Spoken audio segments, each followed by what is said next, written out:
Hey everyone, welcome to Sociastrology. Today we are going to be taking a look at the solar eclipse in Leo, which is going to take place on the 12th of August of 2026. So we'll go through some of the technical details. We're going to look at how this is likely to impact us all energetically, as well as global predictions coming from the way that this Leo eclipse is situated.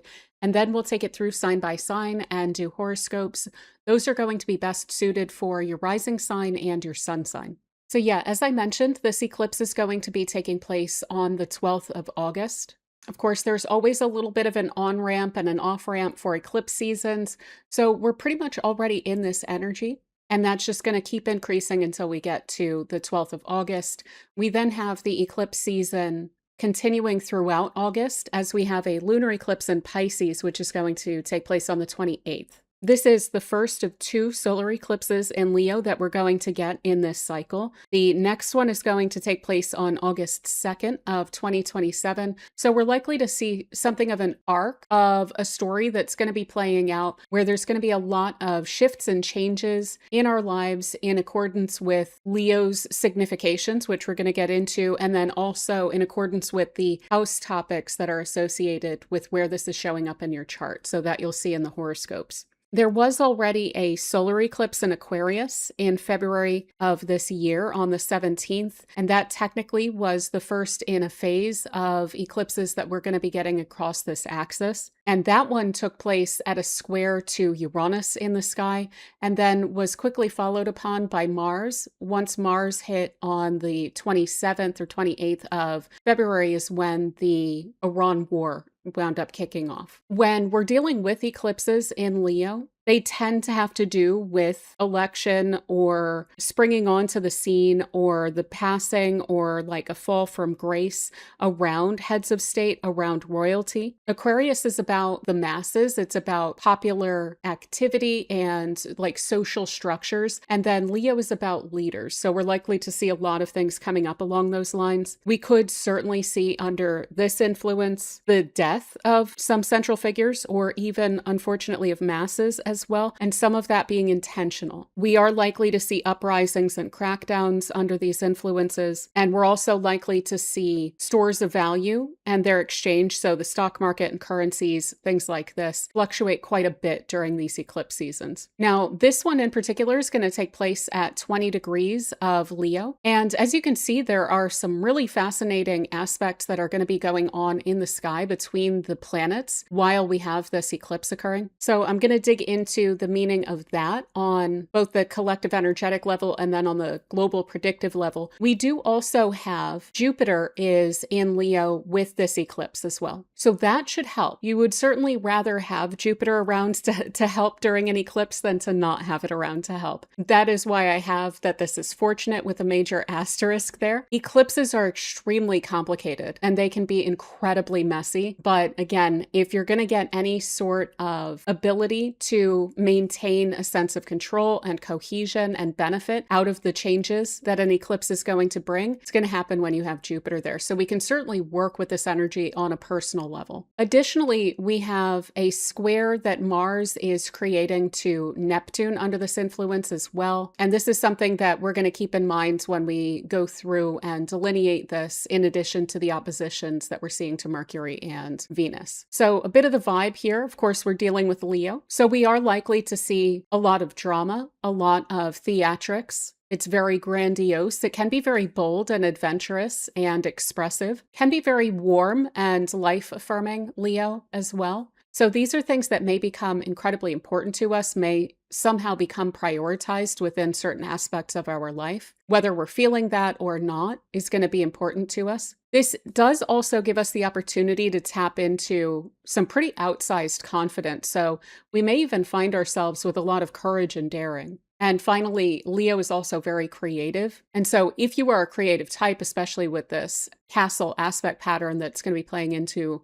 this moment, you may find that there is this flood of inspiration. So let's get into this a little bit more. On a collective level, that conjunction to Jupiter, again, is going to be really affirming of confidence, of selfhood. We may be forced to recognize our own value, our own contribution. to prioritize our own personal goals and creativity, our own projects. And we are likely to see a lot of major shifts and changes there. So this can either be to our creativity, again, where we're prioritizing it more, or it could be within some of those projects or goals that we have, what it is that we're doing changing. Additionally, this is on the south node. It's a new moon eclipse, so it does speak to a freshness, a kind of renewal or wiping the slate clean. However, the south node has to do with release. And so it is likely that through releasing old versions of the self, that's how we're able to come to our sense of individuality, our sense of ourselves with fresh eyes, and step into like a more mature, more evolved, more for this moment version of ourselves. We may find in our own personal lives, in our interpersonal relationships, that people are taken by charisma or drama, that people tend to get caught up in that a bit more. There may be some lines drawn in the sand. Also, if you know people who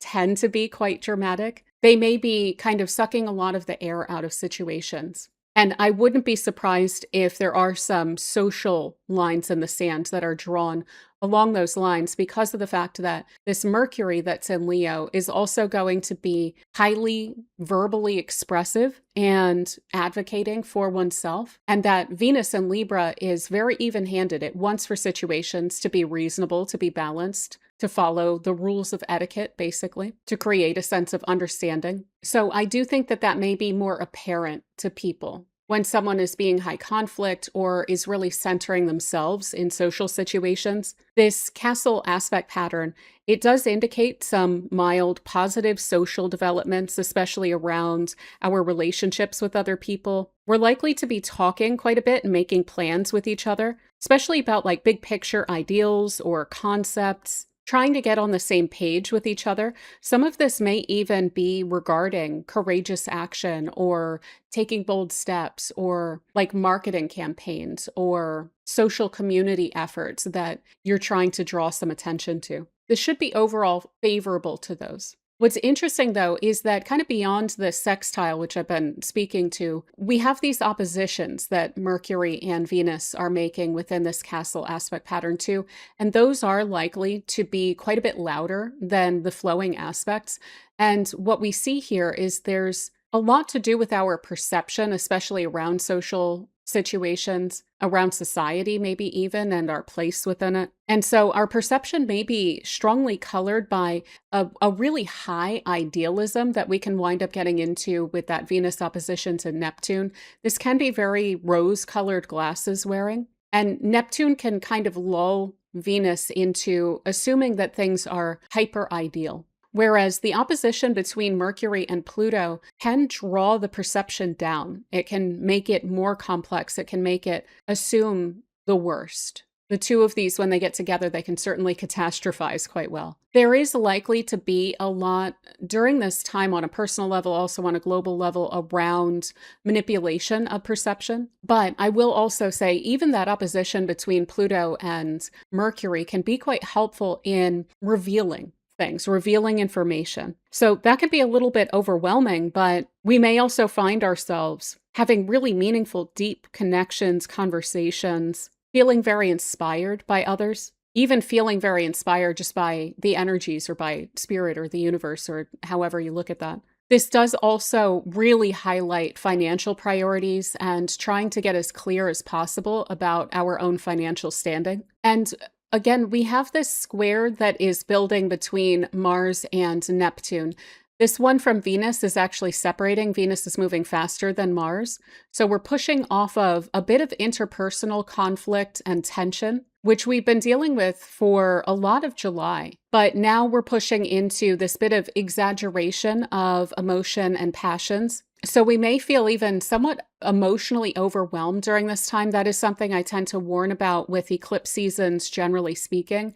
But this one may be more passionate, more of like a heat of emotion rather than necessarily feeling sad. Now, what can get complicated about that is that our judgment can wind up suffering then. So we may see some people take actions that they're not really understanding the consequences of. I would certainly recommend under this eclipse also under the next one. So throughout a lot of August, to try not to be too knee-jerk about your decision making. See if you can sit with things, see if you can detach emotionally from situations a little bit before you make your choices. And just overall, trying to remain of good judgment, taking your time, trying not to jump to conclusions about anyone or about any action that you should take. That said, this also winds up increasing a lot of the creative energy that we have, and this can speak to inspired or creative action. So our energy, our drive itself may feel spiritually directed. We are likely to feel that we're striving for a sense of alignment, purpose on a personal level. That said, I would also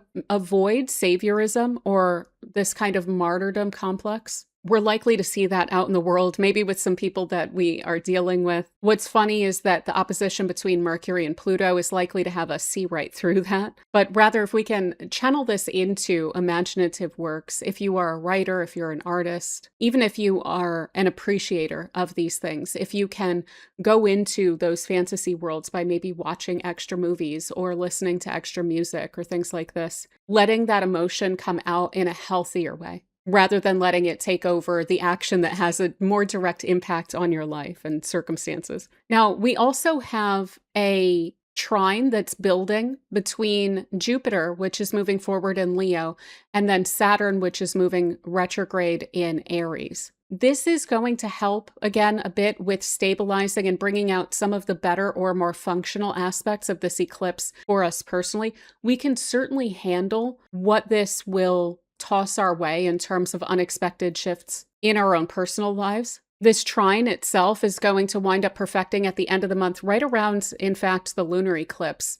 I think this trine winds up perfecting on the 29th of August. But on a personal level, throughout the month, it's very supportive of independence, of individuality, of developing a sense of confidence and self-reliance. It can help a lot as well with focusing on or prioritizing self-improvement, personal development, self-love, self-care, etc. We are likely to be quite focused on our long-term plans, on our resources, and how we're planning to direct those in the long-term future. I would say this is at least like 5 years in the future kind of imagining when we get these trines between Jupiter and Saturn. Now, what's extra lovely about 2026 and 2027 that we absolutely needed, and thank gosh we get it, is that we're actually going to have 3 trines between Jupiter and Saturn going forward. So we're going to get this one, and then we're going to get a couple of them in 2027.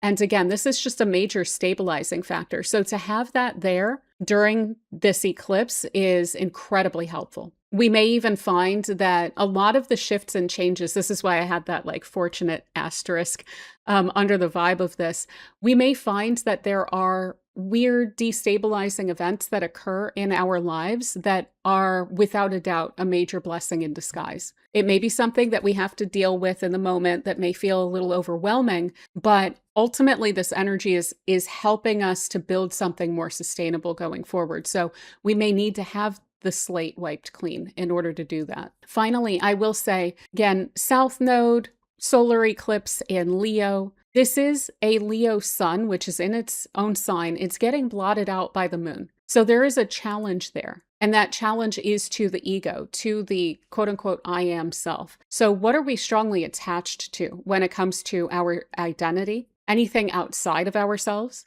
Any notions of ourselves that are built upon like social labels and things like this are likely to be challenged. So the less ego attached, the less ego driven that we can be during this time, focusing on creating, focusing on collaborating, being constructive, contributing. I think that's going to be one of the best ways to work with this energy and to really get the most out of it. And yeah, finally, I just want to kind of reiterate this notion of courage, bravery. I think we're going to see a lot of that in ourselves, maybe even to like express ourselves in less inhibited ways or to kind of put ourselves out there a little bit more, to really embrace our unique aspects of ourselves that maybe we're usually shy about. I'll also say with Mercury and Jupiter and then this eclipse here, there's likely to be so much conversation, discussion going on. Probably a lot of people are going to be talking about themselves.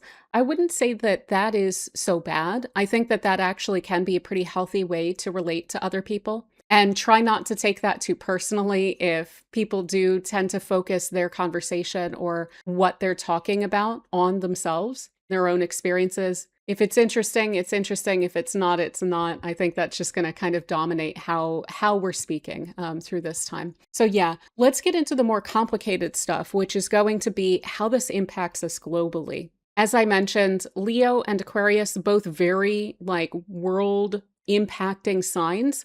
Leo is a very personal individual sign. However, it is also representative of heads of state, royalty, central figures, what I'm going to wind up referring to, I'm sure, repeatedly as solar figures. These are presidents, prime ministers, kings, celebrities, CEOs, people who take a lot of space and are marked as like leaders or influencers. So they are likely to be subject to a lot of seismic change and potential challenges during this time. I do want to point out some of the fixed stars that are highlighted by this eclipse. So this is on Merak, which can have a dictatorial bent to it. It can even be deceitful or destructive in and of itself. There's even a quality of distrust within that. So we may see some paranoia around leaders. It's also right near Ras Al Assad, which itself is said to give a kind of bombastic, cruel, brutish nature, and also really highlights expression. So again, we're getting expression really reinforced here repeatedly. So when we're thinking about that on a global level, speeches, what are people putting out there? What is the mark? What is the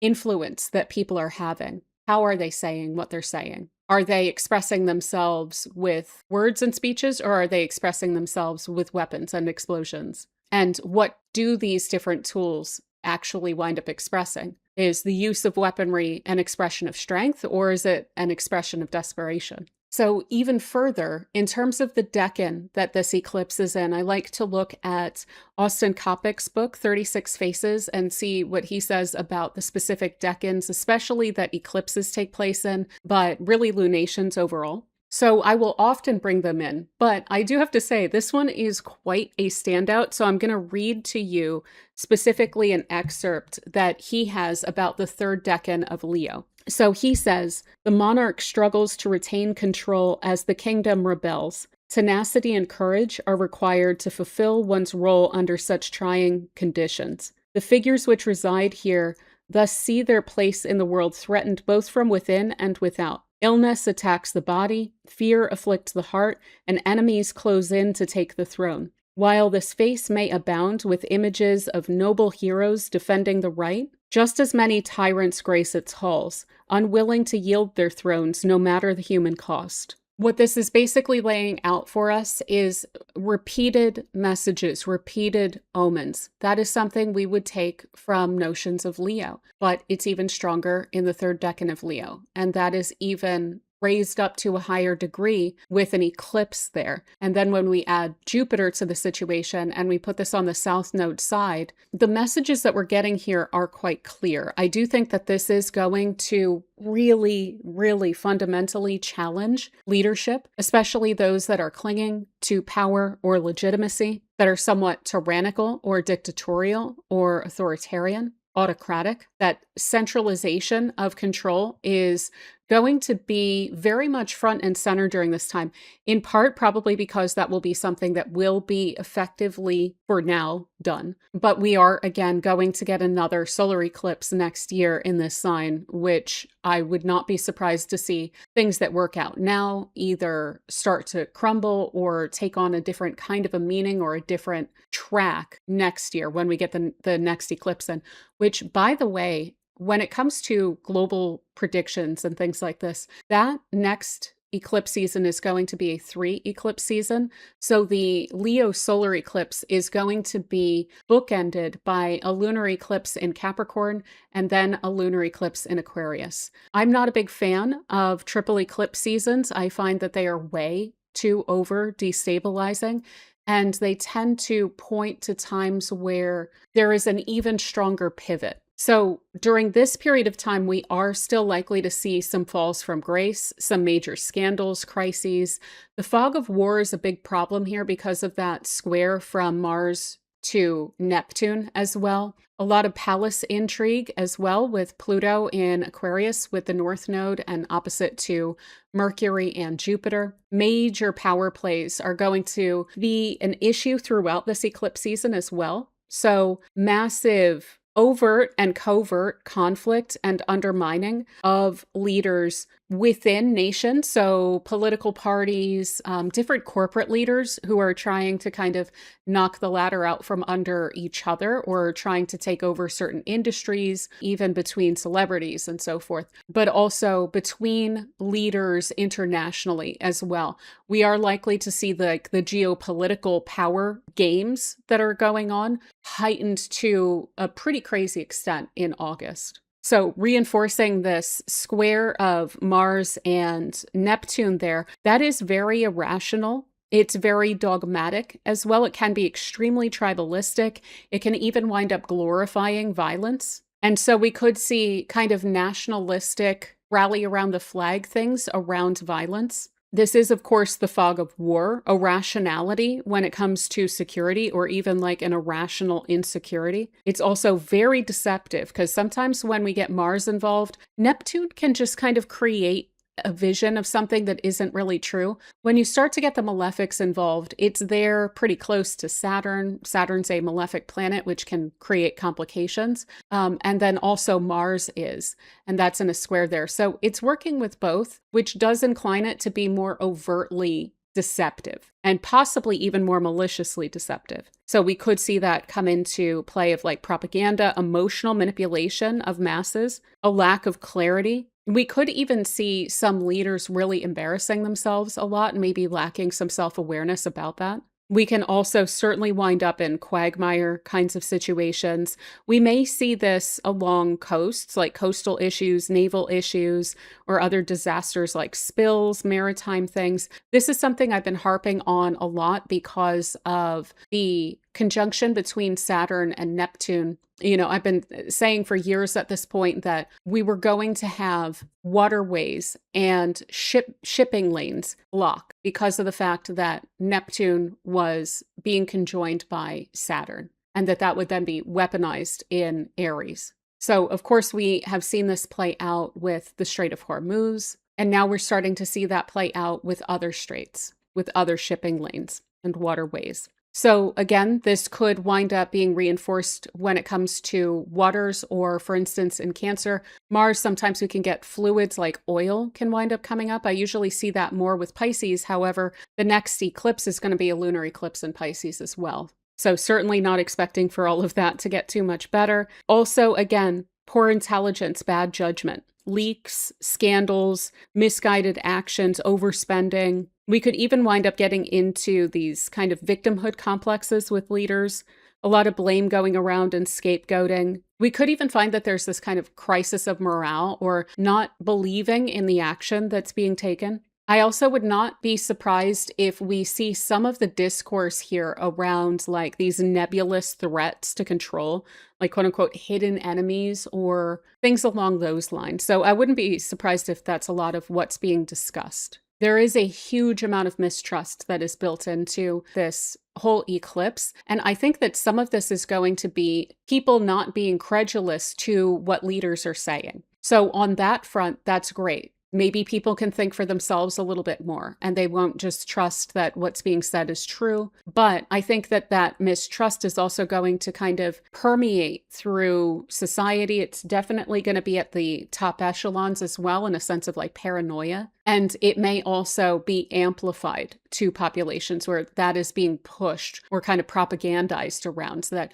oh, you need to not trust, or creating a sense of fear mongering, basically. Now, around this castle aspect pattern on kind of a global level, this is definitely speaking to the basket aspect pattern that we saw between Jupiter, Uranus, Neptune, and Pluto in July. And one of the things that we've seen come out of that alignment is this major push and pull that's gotten amplified between centers of control, major global powers, a lot of worry and fear around the metastasization of wars from regional to global, the power plays that are going on between leadership. We're already seeing a lot of that come out of that basket. But we are also seeing that highlighted again here. Now, Mercury and Venus do indicate that there is something somewhat beneficial here. There is an opportunity to maybe get a little bit of a relief, or if not try towards some relief. We may even find that there is a relief around like more talk, more communication about what's going on or about big picture ideals.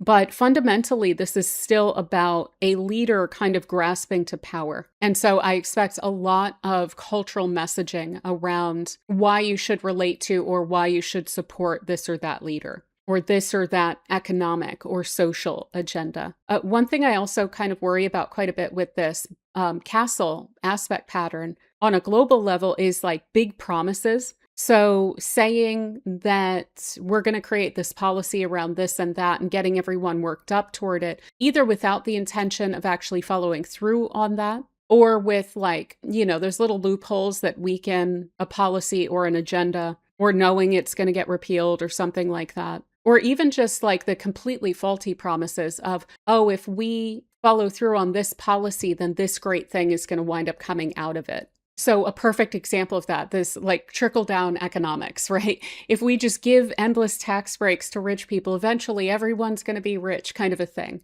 So those big promises that aren't really based on anything. I do think that there's going to be a lot of that because of the oppositions that are baked into that castle aspect pattern as well. I also expect, again, for this to wind up speaking to very significant agreements or statements that are coming up around this time.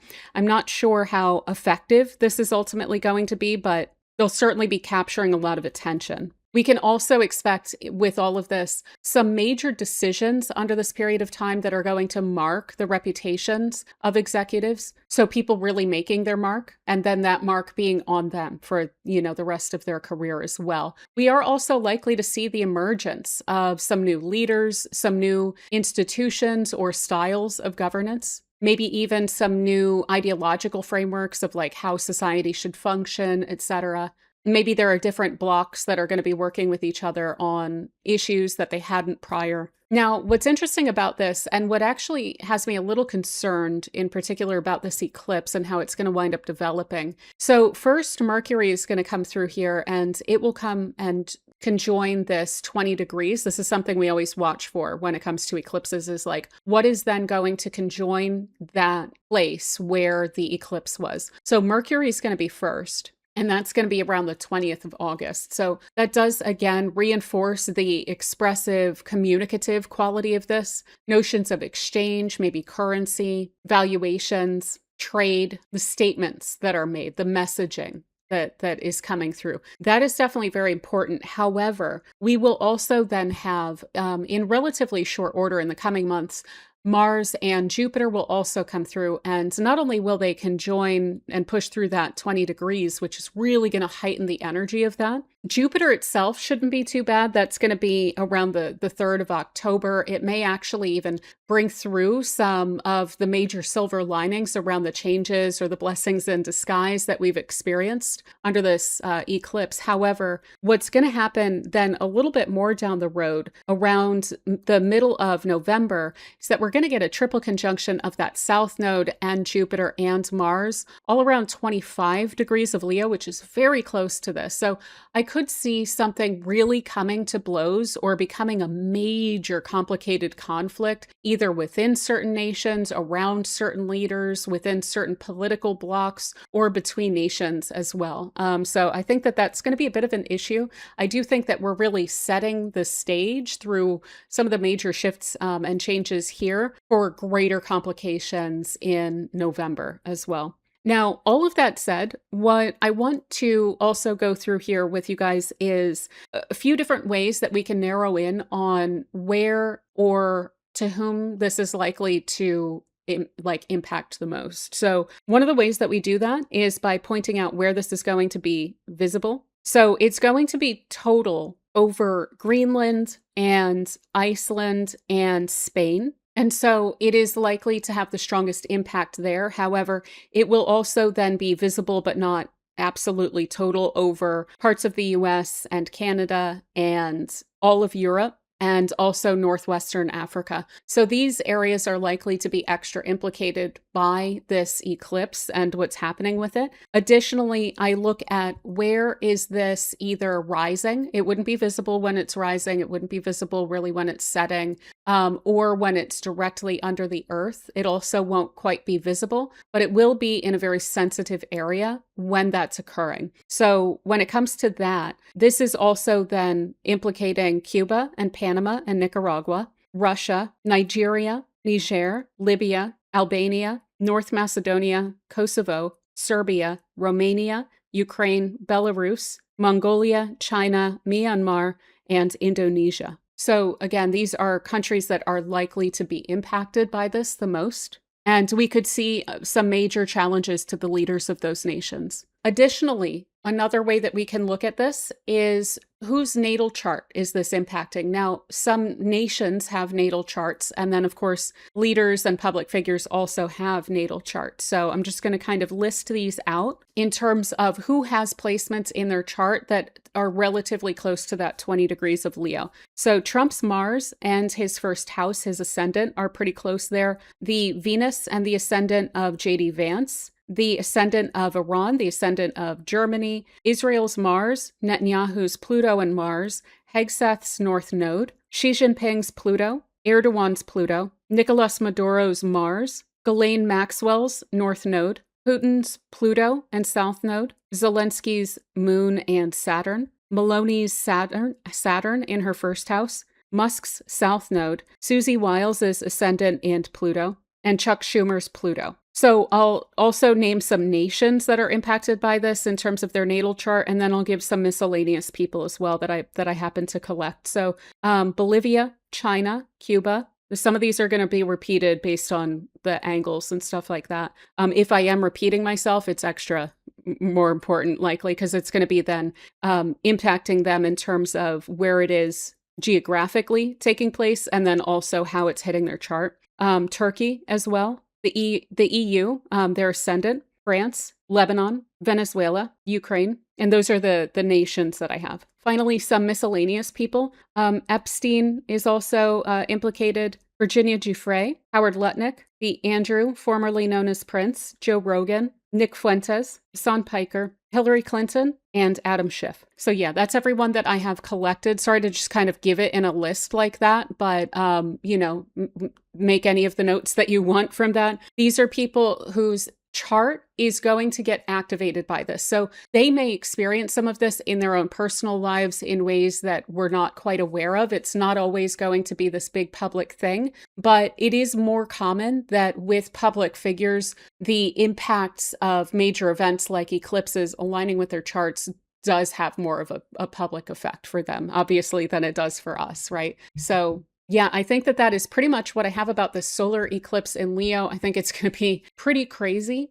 I am kind of holding my breath a little bit around this one. I do think that it's going to be fascinating. I think it's going to be pretty enlivening. And I think that it is going to give us a lot of courage and heart. And again, I do think that with Jupiter there's a lot that we can do with these changes. We're not just left floating and needing to deal with a situation. We have plenty of tools to respond to any situations that eclipse would throw up for us. But it may take, again, that bravery to respond, that sense of confidence in ourselves, to try and direct how things wind up unfolding out of the shifts and changes that are inevitable that the eclipse winds up bringing in for us. So yeah, that's going to be a lot more clear for us as well based on the sun and rising sign. So feel free to check out the timestamps for the horoscopes. If you liked this video and you don't mind giving it a like or hype, I really greatly appreciate that. It helps to spread the video around. Also consider sticking around by subscribing. Next week, we are going to go into that lunar eclipse in Pisces, so that's going to be a pretty fascinating one. There's also information in the description box and the pinned comment for personal bookings, as well as information about membership perks, Each week, I do forecasts, especially focusing on how the energy is going to impact all of us, as well as the likely global impacts. We also go through and we review the news from the previous week and look at how that was implicated astrologically as well. So that is super fun. There's also then monthly courses where we go deep into some specific astrological topic. There's also discounts on readings and free drawings for personal readings each month. So definitely check that out. And thank you so much to the members of this channel for your support. It truly means the world to me. And without any further ado, let's get into the sign by sign.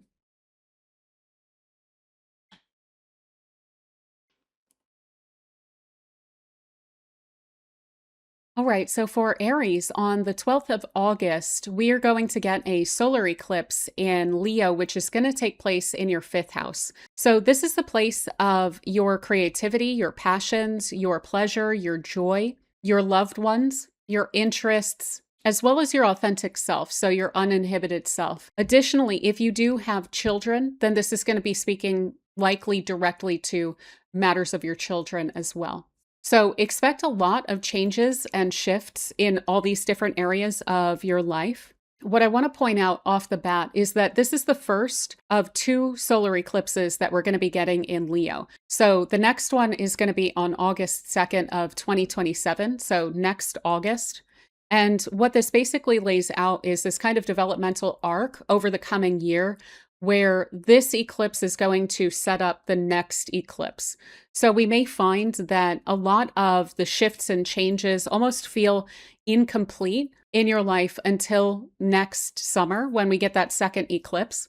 Additionally, you may find that there's still some kind of shifting sands in this area of your life between those eclipses, but certainly the shifts and changes and the kind of tumult that can come through will wind up peaking around the eclipse seasons. So this August and next August when it comes to what I'm about to get into. So yeah, expecting a lot of major changes around any sort of creative pursuits that you have. If you are literally an artist, this is going to speak quite directly to your craft, why you're doing it, your sense of pleasure in that.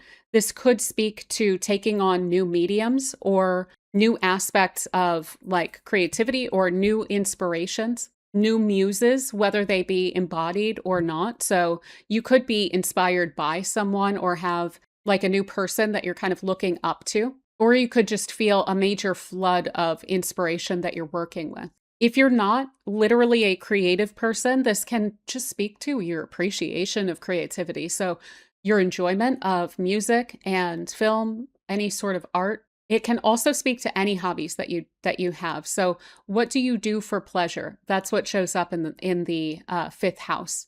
Expect a lot of renewal, a lot of reinvigoration along these lines, which is quite lovely. This is such a great house. What's interesting about this eclipse is that it is a solar eclipse, so it's a new moon, which speaks to kicking off a new cycle. It is there, though, with the South Node, and the South Node has a lot to do with releasing things that aren't really working for us going forward, letting things go, letting things be. And so you may find that there's this kind of clearing out of this area. So when it comes to what you love, you may actually be kind of disconnecting or detaching from some notions along those lines. Maybe it's literally a hobby that you're not that into anymore. And clearing that out to make room for change, to make room for new experiences that are going to be better suited for your growth going forward. What's interesting is, especially if you get involved in like group activity sorts of hobbies and interests and stuff, because of the fact that the eclipses tend to cluster around opposing signs, we are going to be getting eclipses in Aquarius as well. That can have to do with your social circles. So there may be a bit of a chicken and an egg situation where you may feel that you're just kind of outgrowing certain groups, certain circles. Let's say you are a rock climber and you're just kind of not that into it anymore. Or maybe you're just not feeling the people that you've been connecting with along those lines. And maybe you kind of detach from that around this time. And then any time between, but certainly by next August, I would imagine that there would be some kind of new interest, new hobby that you're stepping into, which may absolutely be connected to a new social circle that you would be developing with or growing with going forward. So definitely don't discount that, like, if things are clearing out, that it's just making space, because that's often what the South Node can wind up doing. And the nodal axis overall, eclipses are all about maturation. Where are you now? And what are you reaching for? Additionally, projects tend to show up in the fifth. So this can be professional in the sense of like entrepreneurship or things that you kind of take a lot of pride in, but it can totally be personal projects as well. So maybe you are building something. This could look like either starting a new project that's really exciting and that is very invigorating to you and that you're going to really enjoy getting into, but it could also look like starting a project that is unfamiliar to you. So something that you haven't tried before. This is also a place of entrepreneurship. So if you do work for yourself as well, this can wind up invigorating all of those kind of creative, generative qualities of the work that you do within your own company or, yeah, your self-employment. If you're a freelancer, new project. So this is also going to be creating a lot of space for self-expression and joy. This is really about pleasure, lightheartedness, fun, adventure, the aspects of life that really make it feel enriching and worth living, inspiration. So this is definitely encouraging prioritizing that more during this period of time. You may also find that there are some shifting dynamics with loved ones. This could have to do with romantic partners, but I also find that friends and close family that we really care about, of course, children also wind up showing up here. This could certainly point to having children, but it could also point to a new developmental stage for your children or a new dynamic with your children in terms of where they're at in their development. Maybe your relationship is needing to shift and change. This could certainly be pointing to that. I like that this is also taking place with Jupiter in that house. So it could be a kind of enrichment of your relationship with your children as well. You may find that there's almost a friend-like quality that you're able to step into with children. If, for instance, maybe they're becoming teenagers or maybe they're very much in adulthood and you're just able to relate a little bit more directly with them. But yeah, any sort of relationships with people that are close to you that you maintain out of a sense of genuine enjoyment and love of them rather than necessarily a sense of social obligation. So those are the connections that show up in the fifth house. This is also a place of being uninhibited. So the 11th house, as I mentioned, social groups can also be social expectations and peer pressure and things like that can come from the 11th house. And these like sometimes overly serious notions of what types of people do we identify with and so on.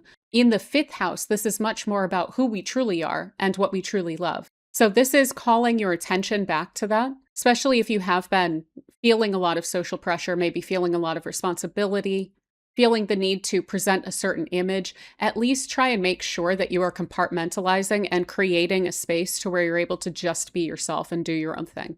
So releasing the need for approval or recognition. I know it's easier said than done. I know sometimes we do need to compartmentalize that. But what's interesting about this as well is that this eclipse is actually the solar eclipse. The lunar eclipse that it's going to be paired with this time is going to be out of sign. So it's going to be in Pisces here. And that's in your 12th house. And that also has a lot to do with creativity, imagination, your inner world, but also doing things on your own and doing things from a place of kind of authenticity, like your true self, what you like, who you are behind the curtain, right? So I think that there will be a lot here about major inspiration. Maybe even a kind of overwhelming sense of gratitude may overcome you at times. But when it comes to doing your own projects and being able to like prioritize that and say, I need alone time to do this thing that I love, oh, I would really encourage that throughout this August and even beyond. You could wind up being incredibly productive. The fifth house is certainly about pleasures, but it's also about creativity because it's a place where we produce things. So yeah, other than all of that, I will just say eclipses can also bring unusual experiences, like weird experiences. And so for one thing, this could even spark a very unusual new interest of yours. And I would recommend being open to experimentation. Likely you're going to find a lot of personal growth through experimentation along those lines, but it could also show up in your loved ones. So maybe this is children that are being unusual or maybe having unusual opportunities available to them or unusual schedules and stuff that you're trying to keep up with. So expect out of the ordinary stuff to wind up taking place. Things can wind up kind of cropping up out of the blue as well. The fifth house is also quite a bit about heart. So following your heart is definitely encouraged.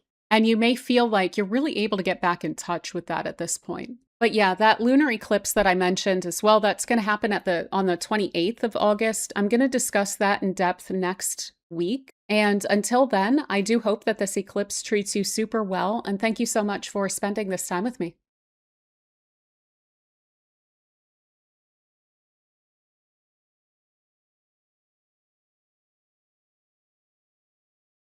All right, so for Taurus, we have on the 12th of August a solar eclipse that's going to take place in your fourth house. So, this is a place of your home and your family, as well as your emotional security and roots and foundation, your past, as well as your sense of lineage. Sometimes literal property winds up showing up here as well. So, you're going to experience some shifts and changes that are pretty big along all of those lines, those areas of life that I just mentioned. But I do want to point out off the bat as well, this is the first of two solar eclipses in Leo that we're going to be getting. And so this is likely to set up an arc of basically a story along these lines that's going to be playing out over the coming year. But a lot of the changes, the jolts, the kind of shakeups are likely to occur in August. So yeah, you are likely to have some big changes, a turning point basically in some of your family dynamics. This could be changes that are happening literally within your family. So, like two family members that are impacting the rest of the family. So, one example would be like if you have a child that's going off to college, maybe that doesn't on the face of it look like something that's happening to you. It's rooted in them, but it's impacting then the whole family and the home. So, you're likely to be more impacted by the things that are going on in the lives of your family as well. But also, again, those dynamics. This could be a need to renegotiate or restructure how you are dealing with your home and your family life. So maybe it has to do with the things that need to get done, responsibilities, different roles that people play. That may be calling for some kind of renewal here. One thing I also definitely want to point out is that, eclipses, they come up in pairs of oppositions. And so we will be getting ongoing eclipses also in Aquarius, which is in your 10th house. This has to do with your public life and your career.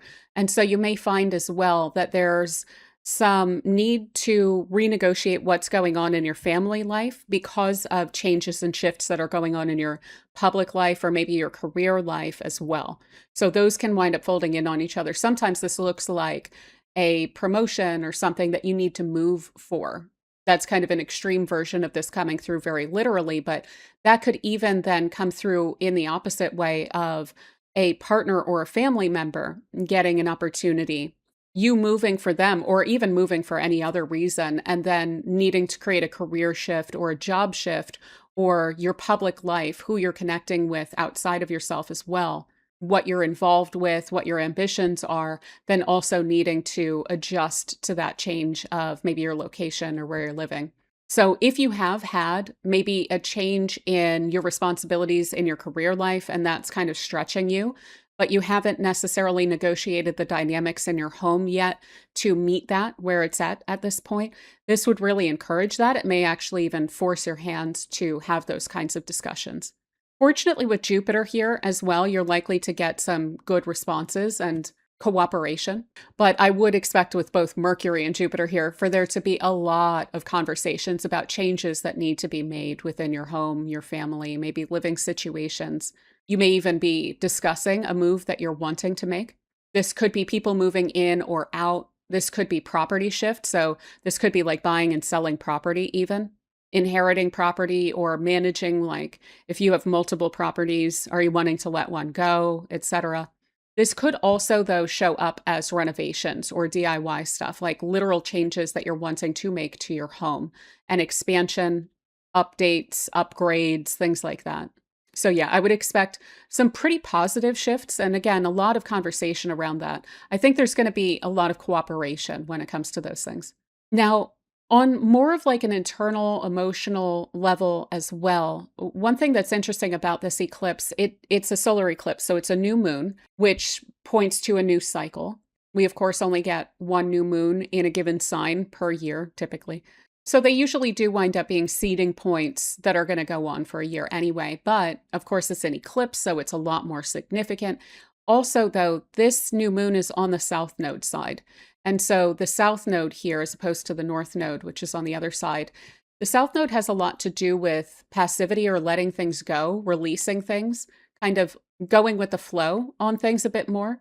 So one of the ways that this can look like on an emotional level, this to me is like the emotional core. It's even kind of a version of like your true self that you are underneath all of the like persona and personality and interests and things like this, like who you are at your core shows up here. And so there may be some aspects of that, maybe some unnecessary layers that you're going to be able to peel back, or again, maybe feeling kind of forced to peel back and to release. Maybe this is related to past experiences. So the past also showing up here. Maybe there are some things that have happened that somehow just kind of are released. You can kind of feel this sometimes. Like if there's been a weight on your shoulders from something that has happened in the past, you can wind up really assimilating to it and not even really recognizing that it's there, but it's still a bit of a burden. You may find that in this eclipse season, that's somehow absent now. And that may, for one thing, be a revelation that that was even something that was weighing on you, but it can also bring to light something that maybe was more important to you than you thought, or that was kind of lingering there. And maybe you can be a little bit more active about addressing anything that winds up coming up emotionally. Again, especially due to past experiences or early childhood family roles, and how that kind of sets us up for the roles that we wind up naturally falling into in our adult lives as well. So maybe there's even a psychological dynamic to this of looking at your early childhood conditioning and how that has shaped who you are, for better and worse, and the changes and shifts that you may want to be making along those lines.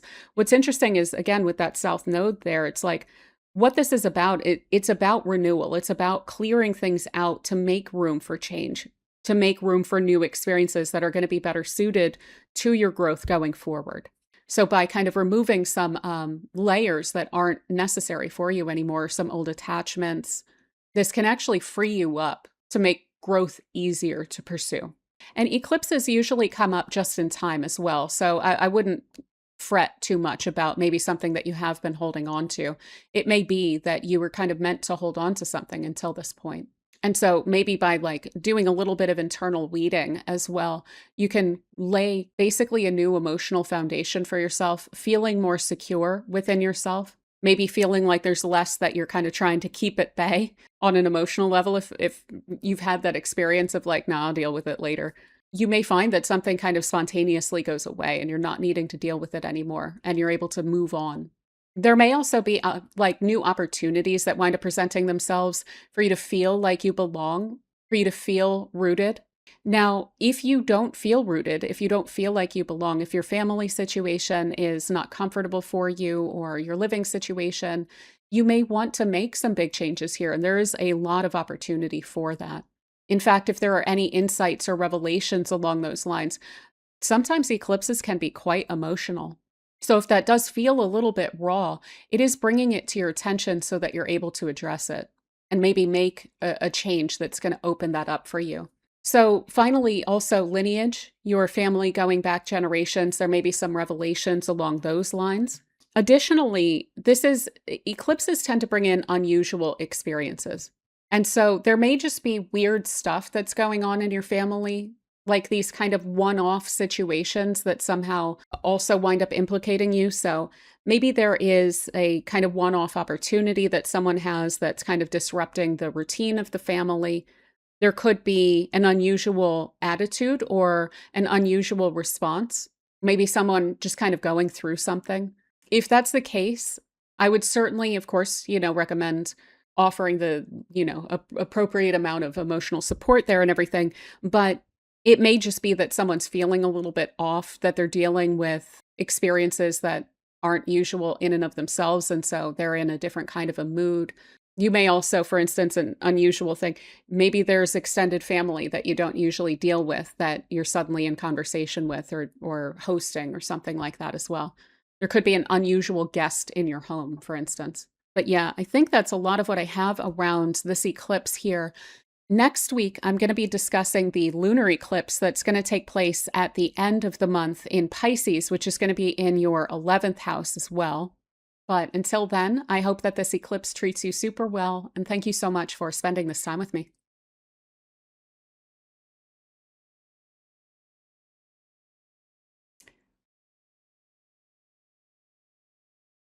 All right, so for Gemini, on the 12th of August, there's going to be a solar eclipse in Leo, which is going to take place in your third house.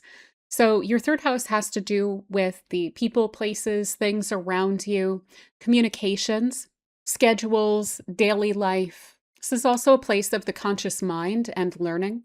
So, you're likely to experience a lot of shifts and changes that are pretty big along all of these lines. But I do want to point out off the bat that this is going to be the first of two solar eclipses in Leo that we're going to have. And so the next one is going to be on the 2nd of August of 2027. And so there's going to be this kind of arc of development in this area of your life that's going to be quite significant over the course of the coming year plus. And you may find that some of the events that you experience this August are kind of setting you up for what's going to happen next August as well. But yeah, so I would certainly expect a lot of changes in your communication habits, who you are connecting with, how you communicate, what you are discussing, what you are focused on, like what your mind is set on. So you may just find that you're thinking about different things. You are engaging with different kinds of media, with different kinds of stories, with different tasks, with different aspects of life than usual. You may also quite literally find that you will be thinking more and perhaps especially more around this August. You may feel like your mind is somewhat restless. You may even find that your thinking patterns, your thought cycles are different or unusual. So, on the one hand, eclipse seasons tend to bring in unusual experiences. And when it comes to your thought patterns and communication, things like this, that is likely to take place. But it's also likely that this is pointing to these underlying changes that are happening in this area. So, for instance, your internal dialogue may be changing. You may find that you're thinking about yourself differently. You're thinking about your goals, your past, your connections to people, your connection to your community, that you're just kind of perceiving of this differently, and maybe even through how you're talking about it. You may feel like the way that you speak of things is out of character. And again, it's likely to really stand out during the eclipse season, but it's probably pointing to that shift in development and maturation of your mind through this broader period of time where we have the eclipses in Leo. You may also find that the Leo aspect of your third house, which is speaking quite passionately about things, focusing your mind on that which you get excited about, that which you're really enthusiastic about, that is very much highlighted.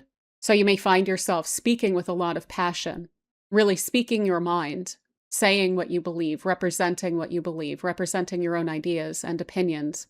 And you may even find that this winds up having an unusual impact, which again can wind up reinforcing a shift in how you approach the emotion with which you speak about topics. So, sticking with this theme of like what's going on with your mind, your conscious mind, your ideas, your beliefs, the internal dialogue, etc.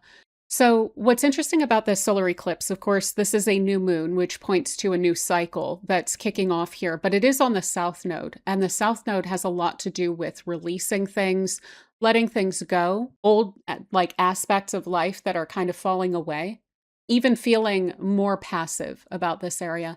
And so, there is a real opportunity here to release a specific way of looking at something, especially with this being in Leo and it having a lot to do with attachments and identity, your sense of self, any sort of self-limiting beliefs, unproductive beliefs, old ideas, maybe even old ideologies or systems of thought that you don't really identify with anymore, just kind of letting that go. and maybe not even feeling the need to fill the void, but just allowing the eclipses to come in and bring to your attention what they will and what is going to actually interest you going forward. This is also going to have a lot to do with who you are connecting with. So, the community tends to show up in the third house, siblings, neighborhoods, the people that like acquaintances, the people you deal with in your everyday life. So you're likely to see some shifts and changes along those lines. Now, sometimes this can bring you into a new community, into a new scene, into a new group of people, a new circle of people. It can even point to a change in how you approach socializing. But it may even go a little bit deeper than that in affecting how you're looking at what those community ties mean to you. So, do you feel like you belong in your community? Do you feel like you have people that you're able to connect with? And if you feel unsatisfied in those ways and you're wanting to make changes, that developmental arc over the coming year that I was mentioning between these two eclipses, fortunately, right between them, we have Jupiter for the coming year is going to be in Leo.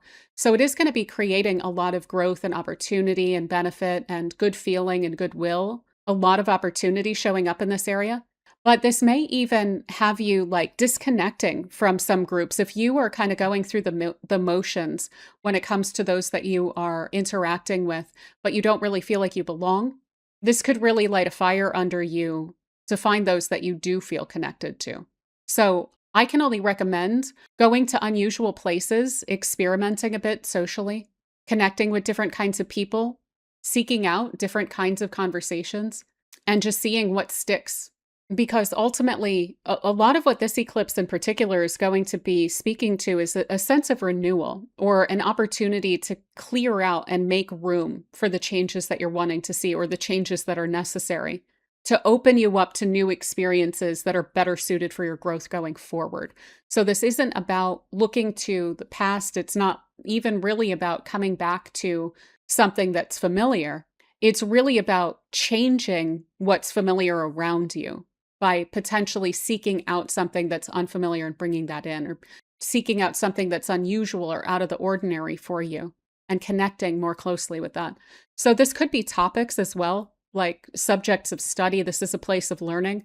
The mind is going to be very active. So you may want to, like I said, connect even with different kinds of media. I know a lot of people are kind of sick of the news. If you have a tendency to follow the news and it's a habit and you haven't replaced the habit, maybe you do want to seek something else out. What's something that's a vague interest of yours that maybe you feel like you could get really into and get distracted by so that you're not worried about the world and things like that? You may find that you're actually really into something that you haven't quite connected with yet. Often eclipses do bring in things that are totally fresh to us. This could even point to classes that you're wanting to take. You may even have an opportunity to teach that winds up presenting itself, and it could even wind up popping up out of the blue. I'd also pay attention to any sort of invitations that you're getting. With Jupiter here, it does skew a lot of the opportunities that seem to arise out of the blue to the positive. Additionally, when we look at this as clearing things out and a sense of renewal, think of that in your mind and think of that in your everyday life as well. When it comes to all the things that you just take care of, so all of the errands, all the hobbies, the commutes, the places you tend to go, your regular stomping grounds, whether it be fun things or like things that you have to do like work, what is it that you put your time into on a regular basis? Are you able to find a sense of renewal there through clearing some of that out? What of that is kind of dead weight? What are you not getting a strong return on investment from? How could you simplify that for yourself? So simplifying your schedule in order to create more room for new experiences. And through bringing those new experiences into your familiar environment, reinvigorating your everyday life as well. So additionally, when it comes to unusual experiences, because this is the place of your mind, again, there may be a little bit of unusual thinking or out of the ordinary thinking for you. That can also help in terms of clearing out any sort of habits, but it may also bring up weird off the wall thoughts.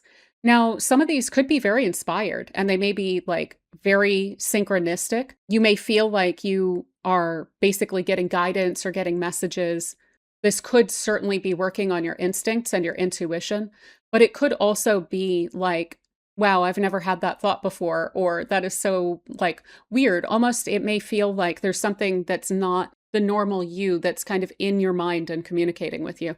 I know that sounds strange, but I wouldn't be surprised if a lot of people wind up experiencing that because the eclipses are very weird. We only get eclipses in a given sign in a given area of our life. So in the mind here, every 10 years or so in cycles. So, on a very literal level, when the sun is coming through here, it's usually shining bright, but here it's getting blotted out, which is quite strange. So, hopefully, this isn't unusual in the sense of dropping thoughts. Although, as we near that peak of the 12th, that is something I would potentially pay attention to or give yourself a break around. Is if you just have your mind go blank at times, symbolically, that would seem to fit this as well, like just dropping thoughts. And that may also be kind of serendipitous. So, being about to say something that might rub someone the wrong way, and then it just kind of falls out of your mind, kind of a thing. But yeah, this may also wind up impacting some of your community connections, as in those you work with as well, like acquaintances on that level can show up here.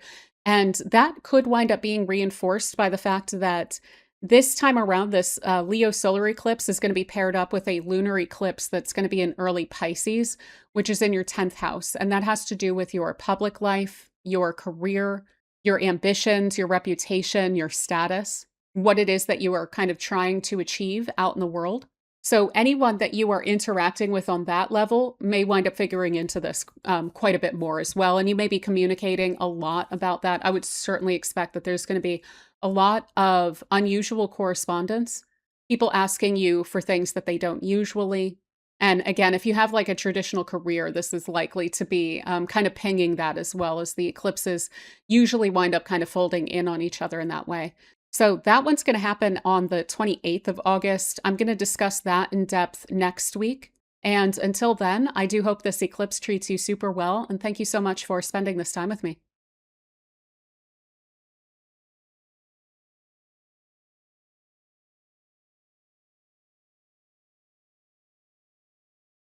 All right, so for Cancer, on the 12th of August, we have a solar eclipse in Leo, which is going to be taking place in your second house.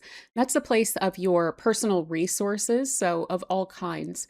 This can show up as income, as your money, what you own, your possessions, properties, but it also has to do with your personal resources, as in like what you bring to the table, your skills, your talents, your energy, your drive.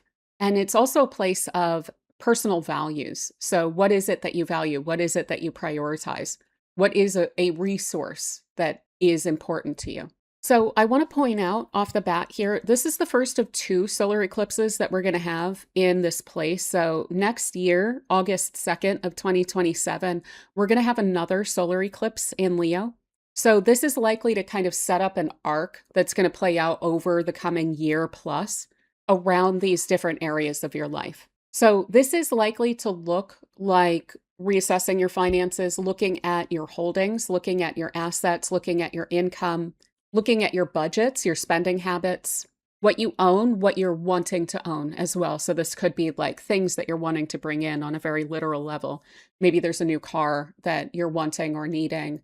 Maybe there's a house or property or something that you're looking to purchase, or maybe there's something to do with saving. This could even have you just interested in finance in a new way. So you may find yourself, especially with Jupiter and Mercury in this house while this eclipse pops off here a bit. This could create a fascination for you where you're studying finance and you're studying budgeting. So that would be a wonderful way if you're actually wanting to like activate this in the best way. I would really recommend that. That may actually be something that sticks with you for quite a while if you kick that off under an eclipse. However, there may also be something coming up. One of the things with the second house is it can ask us these questions of, is my income in alignment with my values? So am I doing what I want to do? And to what extent do I feel somewhat beholden to the money that I'm getting, maybe from something that I'm not that thrilled about? And how can I create avenues to get closer to where I'm wanting to be when it comes to how you're bringing that income in or the amount of that? So there could be as well something of a shift in your income. hopefully on the face of it, it would be for the positive. If there is any like cutbacks on overtime or things like that that wind up arising, one thing that is important to keep in mind with this solar eclipse, it's a new moon, so it does indicate like a new start or a new cycle, but it's on the south node, which can be quite passive. It can have a lot to do with releasing things to make room for the new. And so, if this does enforce any sort of a release along those lines, it is making space for something to come in. You may even be looking at your finances and your budget and stuff like that and feeling like, I don't really need all these things. So, you may be reevaluating your material attachments. That's another thing that can come through with the second house is like our attachment to things or to maybe a lifestyle. What is it that you truly value? A lot of those things, once our needs are met, of course, a lot of those things aren't really material. And yet, society does encourage us to attach our sense of enjoyment and life to material things, to chasing material things. So I wouldn't be surprised if this is literally a shift in materialism for you and maybe releasing that aspect of life. Additionally, with the way that this is also going to be kind of pinging Aquarius, because basically the eclipses, they come in sets and they wind up performing in opposite signs for the most part. So we have also started to get eclipses in the eighth house. And that can be where we kind of measure ourselves up versus others or like compare ourselves to others, especially when it comes to finances and values and what we're bringing to the table. And this could be a major encouragement toward like self-worth or not having your status either too attached to comparison to others or too attached to being overly self-reliant and overly responsible about things. So if you've been like collecting up finances and you've been pushing yourself a lot, this could even wind up just encouraging you to gently let your foot off the gas a bit, to maybe prioritize different aspects of your life that you value more ultimately, especially when you're not taking the comparison or the keeping up with the Joneses aspects into that. I will say that having Jupiter in your second house is generally quite financially lucrative. It's usually a major help. That Jupiter is going to be there the whole time, pretty much between these two eclipses. So it's going to be there the whole year while this is ongoing. So for one thing, I would really reinforce if there is anything that comes up that decreases your income in a specific role, once this Jupiter winds up going retrograde, which it will in December, that's when I would expect to see a payoff from that shift or that change. And this could absolutely be clearing some room for that. However, this may just straightforwardly come through as like a raise or a second stream of income or the ability to pursue independent income as well. But yeah, ultimately, this is about clearing out what you're holding on to so that you're able to build a more sustainable foundation for yourself. So that can be on a financial level, but it can also be on an emotional level.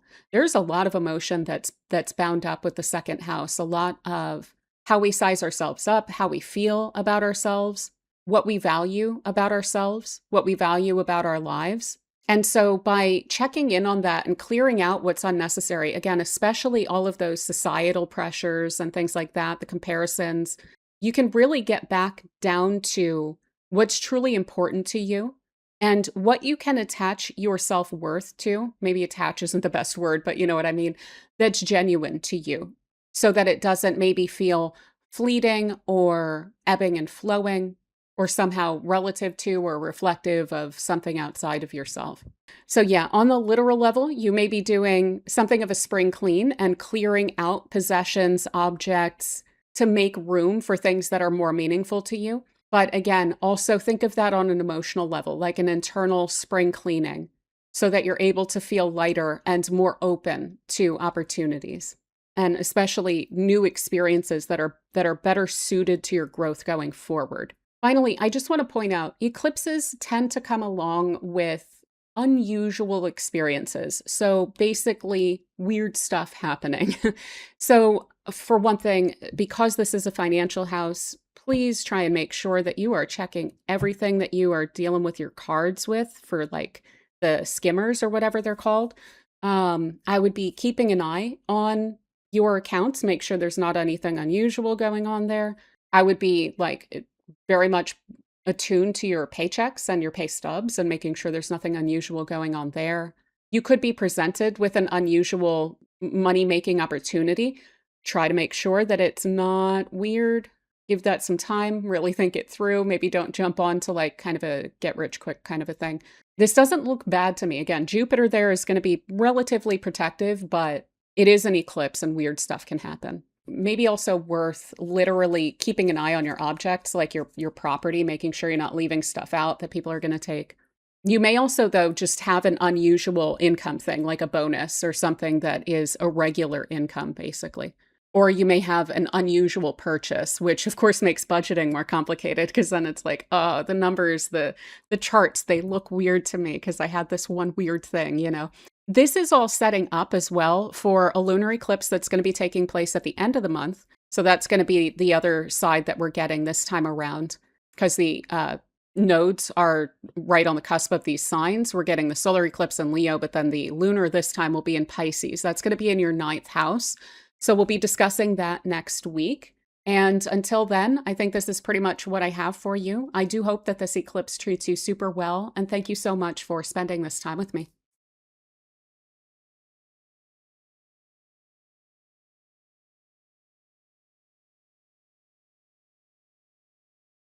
All right. So for Leo, on the 12th of August, we have a solar eclipse in Leo taking place in your first house.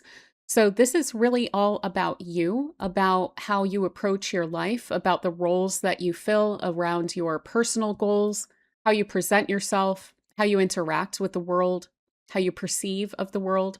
So definitely expect some major changes and shifts along all these lines. And I also want to point out that this is the first of two solar eclipses that we're going to be getting in Leo. So the next one is going to be August 2nd of 2027 next year. And so this is basically setting up an arc of a storyline of personal development and growth and clearing that is likely to play out over the course of the entire year. There is likely to be something of a peak period around that this August and next August. And yeah, with that said, I also wouldn't get too hung up on the 12th of August in particular. It's really going to play out over the course of the month because eclipses tend to take up a lot of room. So I tend to give them at least a couple weeks on either side. So yeah, a lot of changes when it comes to your sense of who you are, the roles that you play, your sense of identity, and what you're identified with. Likely what you are going to experience here is that you have grown, that this is calling for a new, updated, more mature, more current version of yourself that's wanting to break through during this time. So, what are the things that you have identified with that you've attached your sense of self to over the course of your life up until this point? Maybe especially over the past decade or two. It's likely that there are a lot of layers there that aren't really going to serve you going forward anymore. And those are going to shift and shake and try to be removed during this time. So I would certainly recommend, especially with this in your first house, usually we can kind of more actively engage with and kind of have to more actively engage with the transits that are going on in our first house. So I would really try and sit with that.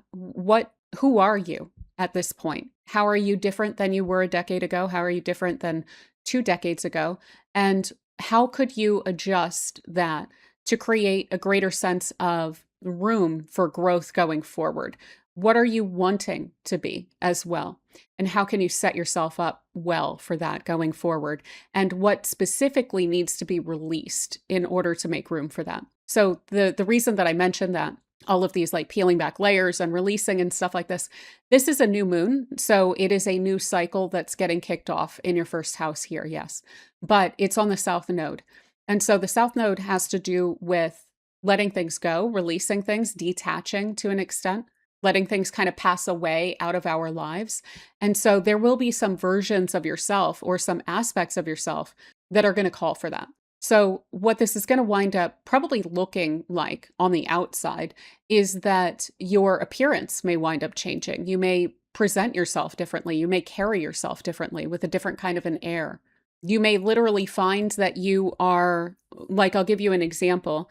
When we're young, we tend to dress for trends. right?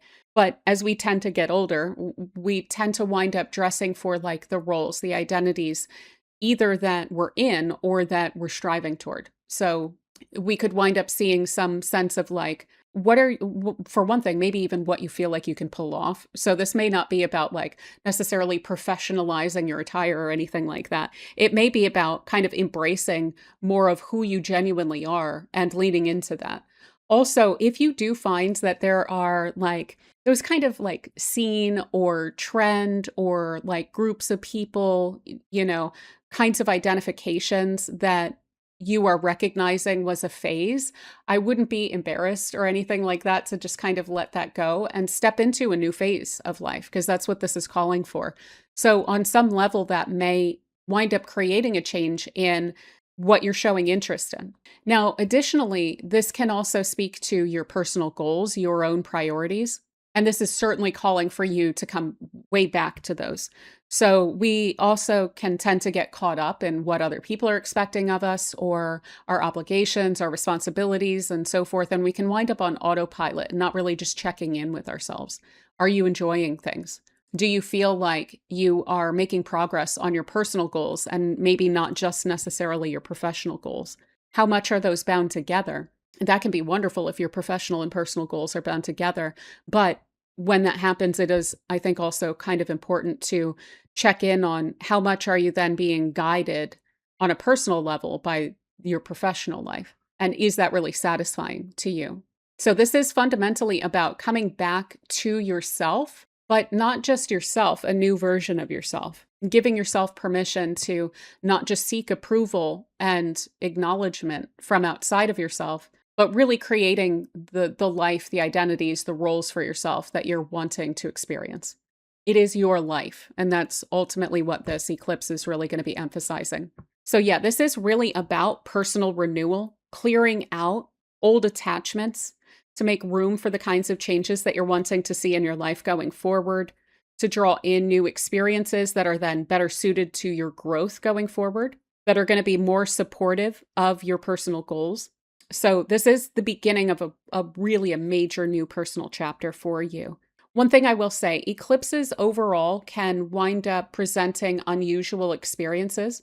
So you may find that there are some strange insights or revelations that you are having about yourself. So for instance, you may find yourself in the perfect kind of setting or situation or circumstance to elicit a response from someone that helps you to better understand maybe how other people perceive of you. If you have been kind of self-limiting in some ways, it may actually come from an experience even with someone else for you to recognize maybe that you've grown more than you've given yourself credit for, and then internalize that.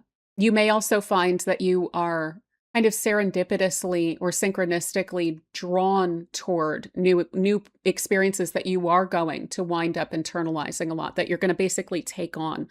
So I'll give you an example. This could be like a perfectly timed opportunity to run across a specific book on a topic that's going to become a big part of your life. Maybe this is recognizing a specific social cause, even that you haven't really thought about, but that's really going to wind up kind of taking over your life, or being something that is very heartening to you, that you feel a sense of personal meaning in contributing to and getting involved with.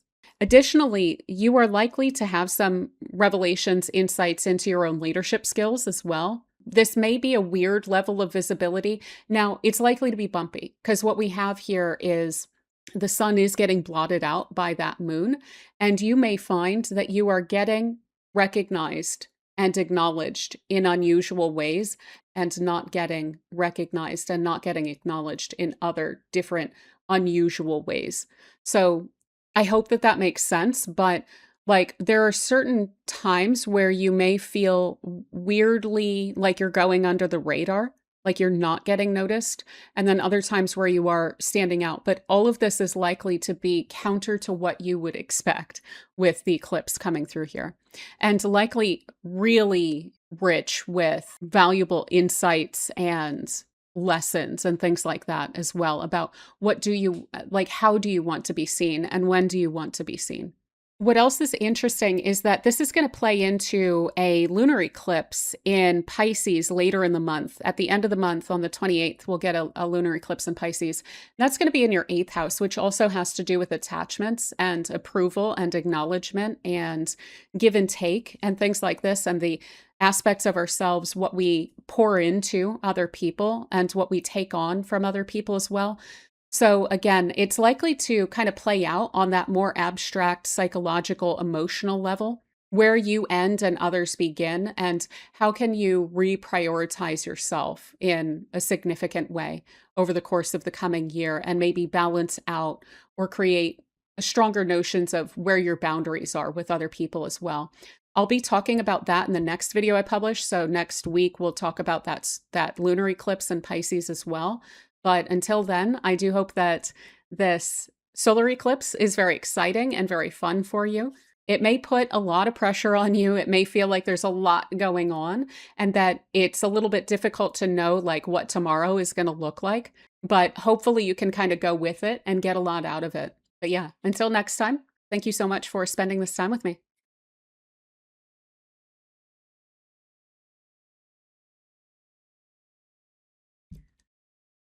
All right, so for Virgo, on the 12th of August of 2026, we are going to be getting a solar eclipse in your 12th house. So this is a place of hidden things, your subconscious, time spent alone, things that you work on alone, as well as internal spiritual experiences. So this is a very internal place to have an eclipse. And it's going to be the first of two solar eclipses. So the next one that's going to be coming up will be on August 2nd of next year, 2027. So this may be clearing this area out in order to make room for more to even wind up coming in next year as well. I want to point that out. But during this August, you should find that there are some major shifts and changes when it comes to hidden issues. So there could be a lot of revelation. And this may have to do with other people, but ultimately the root of it is going to be your own internal personal experience of things. So for instance, if there is some revelation that you have about how you connect with others or who you're connected to, or what it is that you are ambitious about, what you're reaching for, especially when it comes to like your internal motivations, you may find that there's this unusual access to what's going on under the surface for you. So internal revelation, internal insights, I would definitely be paying deep attention to your intuition. You may even find that that is an area that this is working on quite a bit if you have been working with your intuition, or even if that's something that you haven't really dabbled with much. You may find that there are some major spiritual breakthroughs in terms of your sense of connection to spirit, your sense of connection to the universe and to messages and guidance. So some of that revelation may be around these kind of beyond the veil connections that you may have. Sometimes this comes through as like ancestors or any other spiritual energies. If you're already working with that, you may find that this winds up bringing you deeper into that. For instance, if you have been dabbling in divination, you may find that there's this major breakthrough that you experience. Another thing with eclipses that is kind of funky and may be extra apparent in the 12th house in a strange way is unusual experiences. Things that are out of the ordinary can wind up happening. And so you may find that there are these kind of serendipitous, synchronistic experiences, or that you have this borderline evident connection to spirit, like really getting the signs that you're looking for, or hearing knocks, or whatever it is that is just too on point to sweep aside. Additionally, this is a solar eclipse, which does indicate some new things. It's a new moon, but it's on the south node, which does indicate some notion of release, or things that you're not actively taking in, but that you're kind of letting go, or you're just allowing to be. And so you may find that there are some fears or habits, behavioral patterns, emotional, psychological patterns, conditioning, internal talk, like how you speak to yourself internally, or your internal perception that seems to come to conclusions before you're even really thinking about something. So just your kind of knee-jerk expectation of how things are going to go. You may find that there's a lot of opportunity to shift and change that. Now, some of this may just kind of happen on its own. You may notice, oh, there's been, and you may not have even realized this before, that there was like this fear or a little bit of a weight on your shoulders or things like this. And you may find, oh, I suddenly don't feel this thing anymore. I'm suddenly out of this pattern that may have seemed normal, but this kind of unusual shifting of the emotional energy could have you like experiencing that differently, either recognizing it and then therefore able to do something about it, or just feeling the absence of that, finding your way out of that pattern or out of that conditioning or experience. This is also a place of rest, of sleep, dreams, meditation as well, of healing, surrender, sacrifice. So even just letting things go as it is. I mean, this is this eclipse in and of itself, a new moon eclipse on the south node in Leo. A lot of that is about releasing attachments. And so again, any of those subconscious attachments that you may have, maybe it has you a little bit anxious or has been difficult to really like find that internal reset button. I don't know if you've had that experience. I certainly have, of like feeling like day after day you're like trying to jam the the reset button and it just doesn't work and doesn't work until finally it does. And this would be one of those alignments that could open that up for you. So I would also really recommend making sure that you do have time for yourself, taking care of yourself, getting proper sleep. One of the things that I think we tend to neglect is just how important sleep is for allowing for our systems to clear themselves out, decreasing inflammation, things like this. So I would, if you can, prioritize that. Also, alone time, time where you don't have to fret, stress about, what's going on with other people and trying to meet their needs and so forth. So finally, what this is really about is just kind of getting to know yourself more deeply, getting to know the deeper aspects of yourself more. So a lot of this renewal, this kind of clearing out, making room for change, making new room for experiences that are better suited for your growth going forward.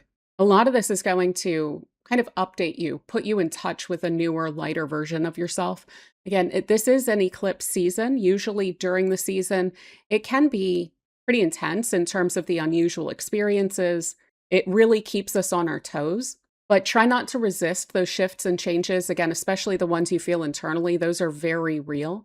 And even if it feels a little bit unsettled or a little bit destabilized or like you don't quite know what's going on, usually eclipses do bring, at the very least, blessings in disguise. Or I should say, kind of at worst, it's blessings in disguise, typically, in my experience. But yeah, I think that is pretty much what I have for you, Virgo. So next week, I am going to discuss the lunar eclipse that's going to happen on the 28th of August. That's going to follow on from this one. That's going to be in your 7th house. And until then, I do hope that this eclipse treats you super well. I hope you get the renewal, the internal lightness that you're looking for. And thank you so much for spending this time with me.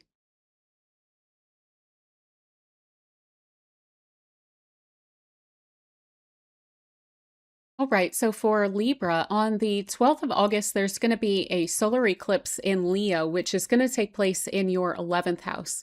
This is the place of your social circles, your social connections, and identity. Colleagues tend to show up here, as well as aspirations, hope, optimism, your sense of striving toward goals, but also your sense of optimism and possibility around your goals as well. So expect a lot of changes and shifts around that this August, but I do also want to point out this is the first of 2 solar eclipses that we're going to be getting in Leo. The next one is going to take place on August 2nd of 2027. So that's going to be next summer. And what we can see from this is that there's going to be something of a developmental arc over the coming year, where you may feel like a lot of the events that are taking place in this August are directly tied to what's going on in next August as well, specifically around these themes in your life. So let's dig into that now. Expecting a lot of changes and shifts in your social circles, in your friendships. One thing that's interesting about eclipses and the nodal axis, so that's these two, it's whenever there's a new moon or a full moon near these, that's what an eclipse is. And it tends to speak to matters of growth and development. Where are you now? Not just who are you truly, but looking at the evolution of yourself throughout your life. So you may find that there is some sense of outgrowing, or at least growing differently than some of your social identities or some of the people that you're connected to. And maybe there are people that are moving away. Maybe there are groups that for whatever reason, are going to be like coming to a sense of completion, maybe not coming together as much. One thing I would flag here a little bit is that this can be a little bit dramatic, even so, there may be some drama, even that winds up getting stirred up with people that you know. And that may be very revelatory to you. You may have a lot of insights on, do you still want to be connected to those people, on their motivations, on how they approach things, on their maturation level. So you should find that you are getting these major revelations about the people that you're connected to. Now, on the one hand, this can even be developmental or a sense of growth, even within your own perspective. So there may be people that you're looking up to that, for instance, I'll just give a specific example. Maybe they get into some workplace drama and you're like, man, why have I been holding you up on a pedestal? Like, at least I know not to do that. And so you can kind of recognize your own maturity. You may find that you are able to give yourself more credit relative to other people. This is also likely to speak to leadership roles that you're in as well. So Leo has a lot to do with leadership. Of course, we have the Sun and Jupiter also in this house at this time. And Jupiter, by the way, is going to be here for the whole year. So it'll just have moved on by the next eclipse, but it's going to see this process through basically. So there may be some major new opportunities for leadership positions that you could wind up stepping into, but you may also find that, especially on this first eclipse in the set of two that we're going to be getting, you may find that you are stepping out of certain roles that you feel no longer fit, or maybe that you feel are no longer offering growth opportunities for you. So you may be a leader in what you're doing, but you may find I've kind of plateaued here. So I want to push myself further. That aspirational, striving aspect of the 11th house of always reaching, never resting on your laurels, always seeking out growth. You may have your sight set higher on like a next level leadership opportunity. However, as I've kind of alluded to, but I don't think I've said directly, you could wind up stepping out of or refining your social circle or your connection to colleagues or your networking groups.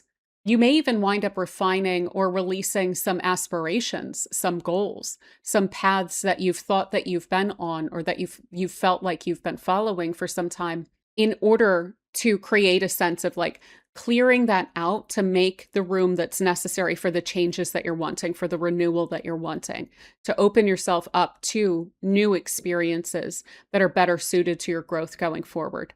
So if you do feel yourself kind of, again, either growing out of or detaching from some people or some aspirations or some goals that you've been either successfully accomplishing and then moving on from, or that just don't feel like they fit anymore, maybe they are even social expectations that you've internalized. This could bring some sense of revelation around that as well. Like, do I even want to do this?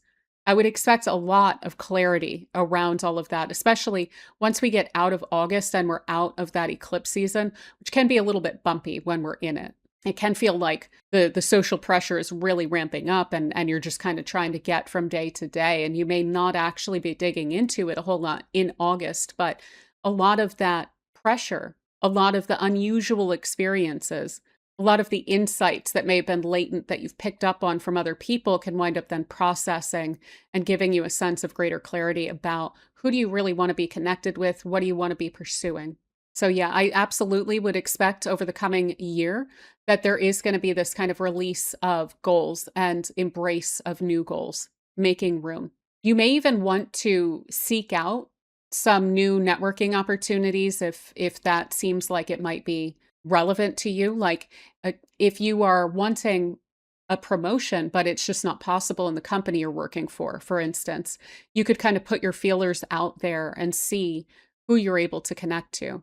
And if that requires maybe stepping out of certain groups or things like that, I wouldn't, of course, I never recommend quitting a job, before you get something else, but you may like emotionally divest yourself from certain groups of people or certain roles or things like that so that you are able to focus on creating greater growth and change. That said, also with the South Node, sometimes things can just wind up falling in our lap. So there may just be an opportunity that winds up presenting itself to you to reach higher, to align with a new kind of a leadership position, a new role, a new path that you're going to want to follow for a while. This is usually long term as well. I should also point out that with eclipses, we can wind up experiencing very unusual, out of the ordinary experiences. So things can just be a little bit off. It can feel like we don't know which way is up. We can get unusual amounts of pressure on us. This could be people that you haven't heard from in a long time or that you're not expecting to hear from. This could be like conversations or groups that you are kind of privy to that you're usually not. Again, I would be tapping all of those weird things that seem to present themselves to you for lessons, for insights. Things can often happen rather serendipitously or synchronistically with eclipses as well. And so I wouldn't be surprised if, for instance, you're getting an invitation to some event or a gathering or whatnot, and wind up connecting with someone that's going to have a great influence on you or is going to really wind up fostering your growth and your goals at an event like that. So again, keep your eyes open for unusual things like that. There may be like a chance encounter with someone. But yeah, kind of reinforcing the colleague team oriented aspect of this that I've been mentioning, the lunar eclipse that's going to pair up with this, that's going to take place on the 28th of August, and that's going to be out of sign. So it's actually going to be in the sixth house over here. The sixth house also has to do with like teamwork and your working life, your coworkers, and then colleagues show up here. So I would not be surprised if there's something about like responsibilities and groups and duties and working together and like group projects, things like that, that wind up feeding into a lot of the major changes that are happening this month. I will go deeper into that eclipse next week. And until then, I do hope that this eclipse treats you super well. And thank you so much for spending this time with me.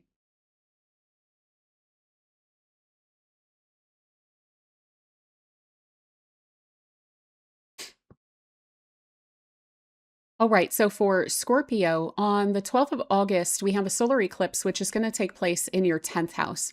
So, this is the place of your public life, your public reputation, your ambitions, any sort of leadership roles that you carry, your sense of your future path, what it is that you're pursuing, notions of success and status, all play out in the 10th house. So definitely expect some major changes and shifts along all of those lines. I also want to point out off the bat that this is the first eclipse of two that we're going to be getting in Leo solar eclipses. So we're going to get this one on the 12th, but then next year on the 2nd of August of 2027, we will get another solar eclipse in Leo in this 10th house of yours.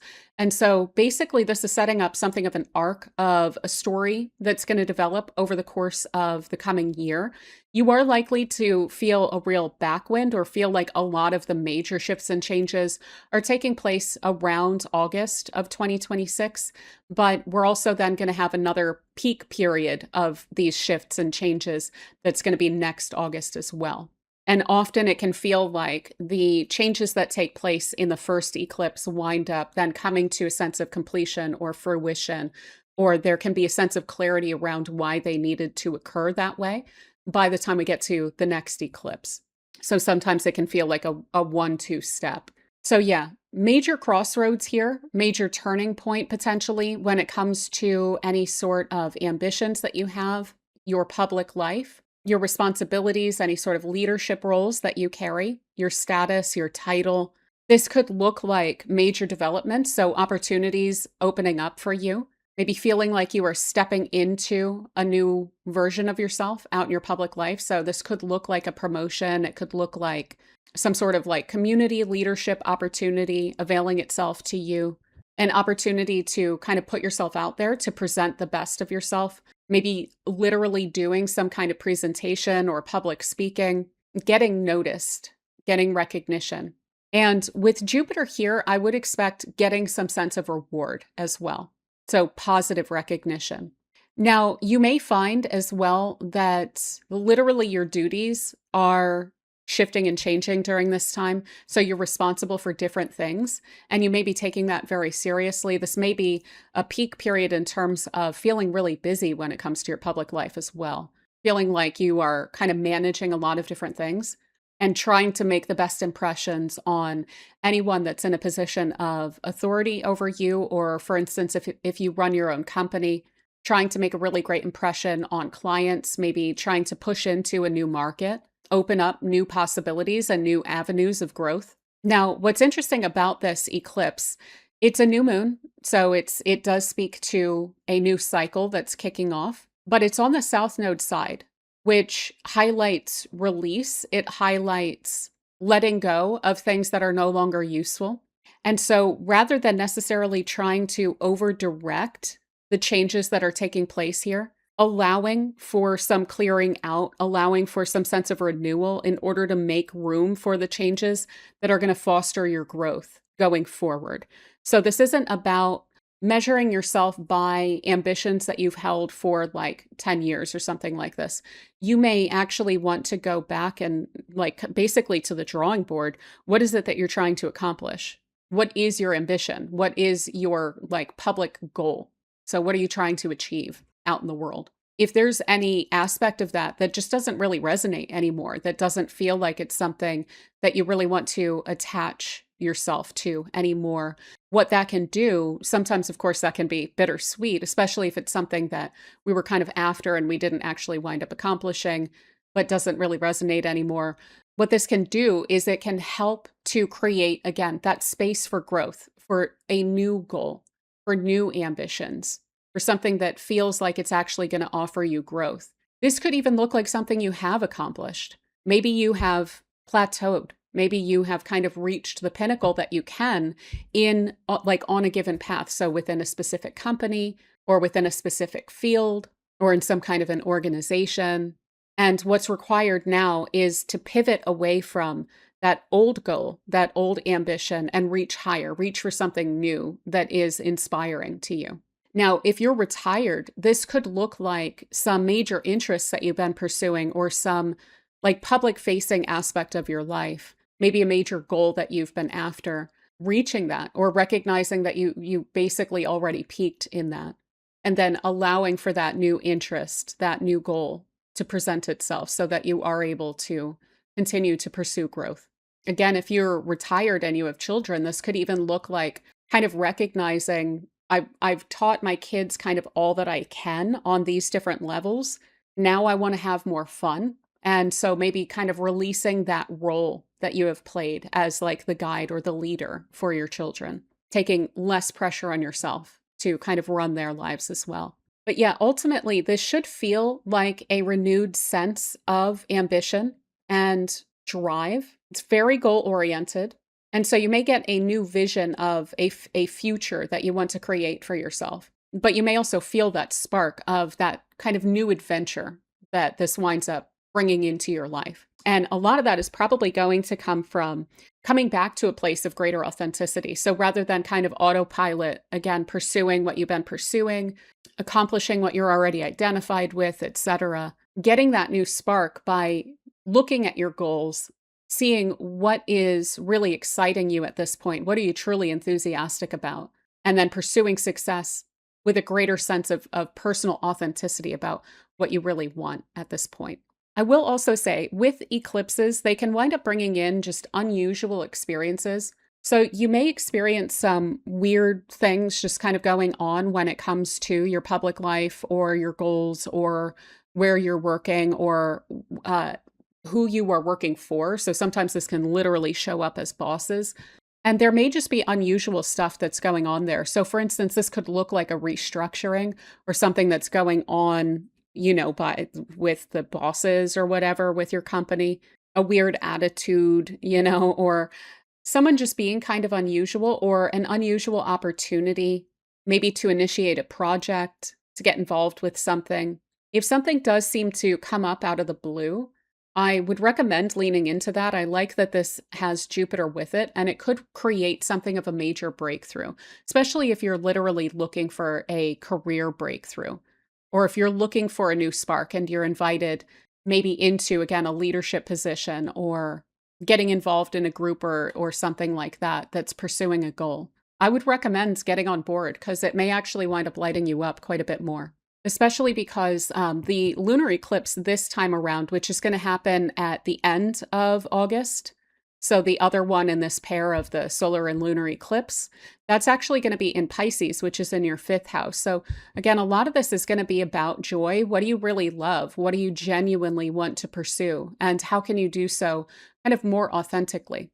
Maybe some developments in your authenticity over the past couple of years and your joys and interests are actually creating a path for you that you're able to pursue at this point, or they're making you realize that you do have some outdated ambitions that you're wanting to let go of, and therefore creating a lot of growth there. So, yeah, next week we're going to discuss this lunar eclipse in depth. And until that point, I do hope that this eclipse treats you super well. And thank you so much for spending this time with me.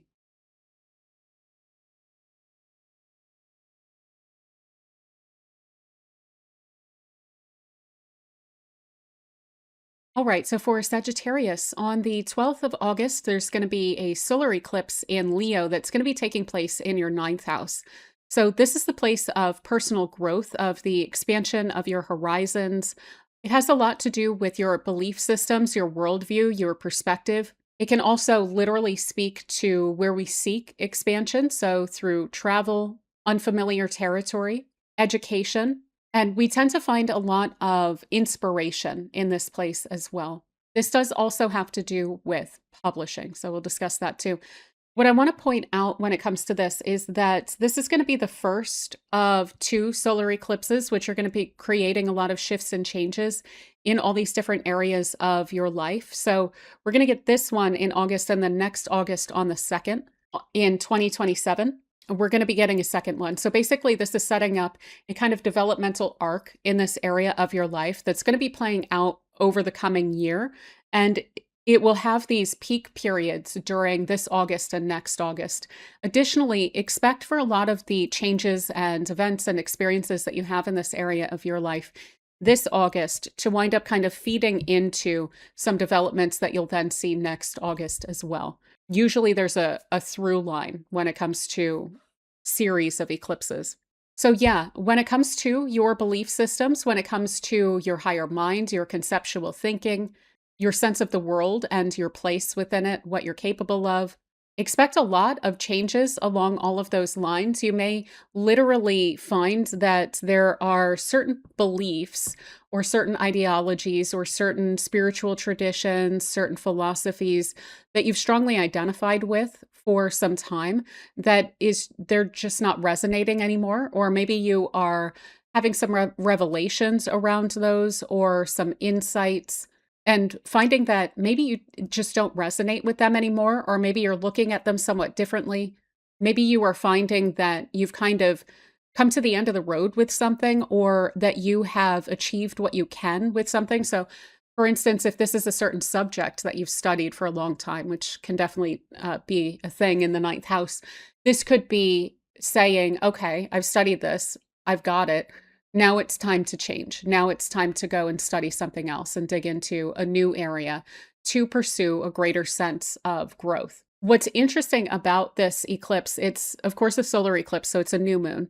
And that speaks to a new cycle that is kicking off here, but it's there with the South Node. And the South Node has a lot to do with releasing or letting things go, letting things fall away.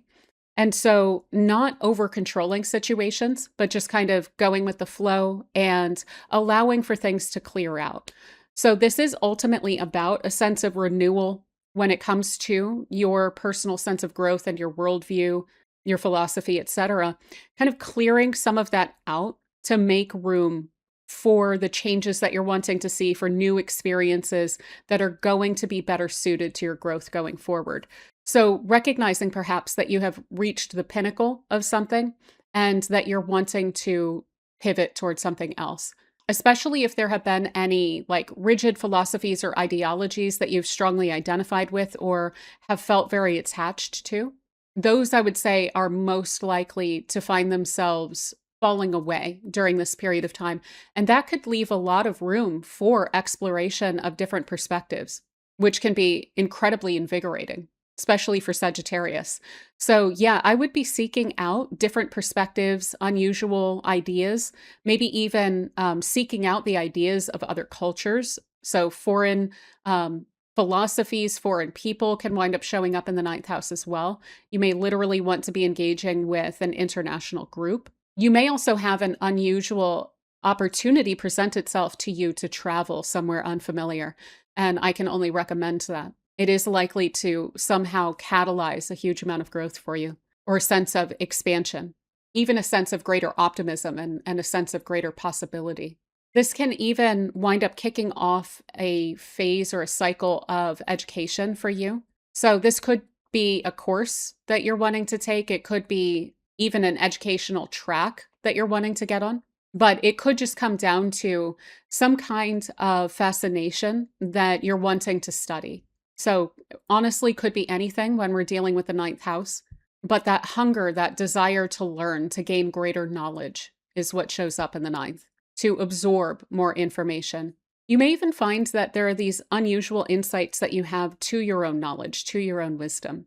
Additionally, if you are a writer or an artist or someone who publishes anything, this can also create some unusual opportunities along those lines.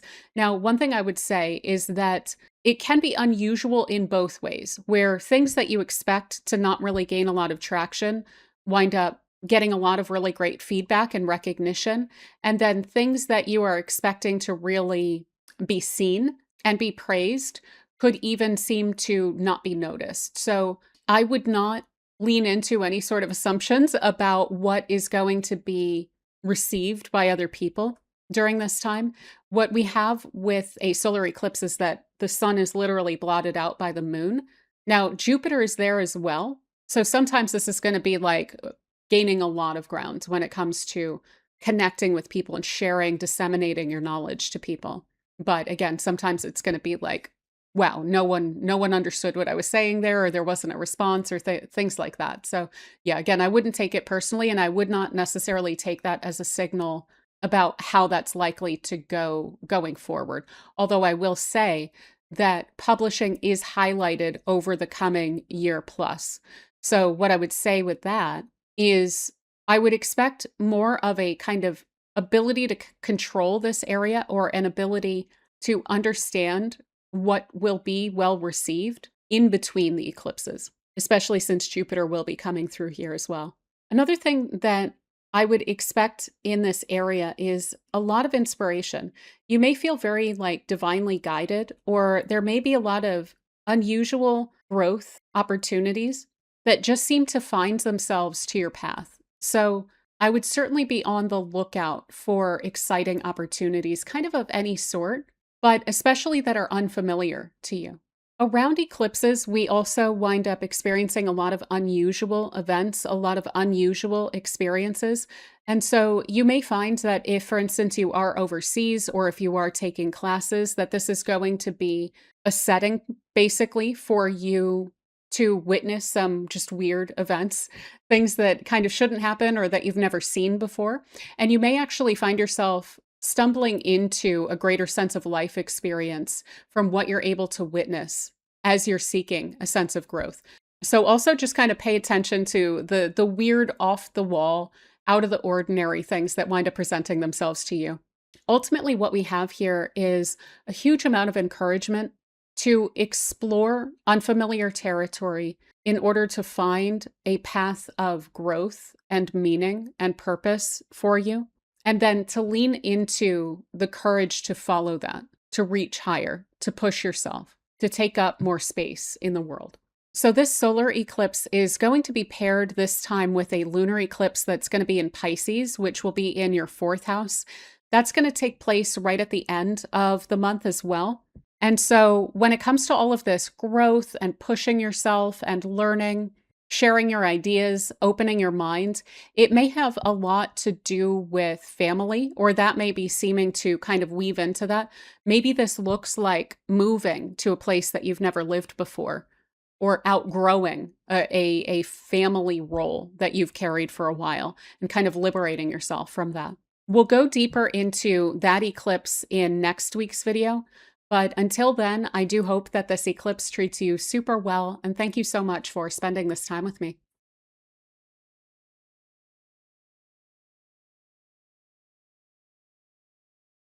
All right. So for Capricorn, on the 12th of August of this year of 2026, we're going to get a solar eclipse in Leo that's going to take place in your eighth house. So this is generally the place of things passing out of our lives or release, transformation. It's also a place where we wind up intertwined with other people, either financially, emotionally, karmically. So we're going to expect a lot of major shifts and changes in those areas of your life. And I also want to point out off the bat, this is the first of two solar eclipses in Leo that we're going to get. So the next one is going to be on August 2nd of 2027 next year. And basically this is setting up an arc of kind of a story that's going to be playing out over the course of this year plus. So, on a literal level, you may find that there are unusual opportunities or experiences to release things, especially along the lines of any sort of attachments. So, how do you approach your attachments? This is going to be one of the best ways that you can kind of actively work with this eclipse is paying attention to that, just keeping an eye on it, thinking about it a bit. You're likely to get some revelations or some big insights along those lines from this eclipse. So, what is your attachment style? Do you feel like you're quite familiar with that?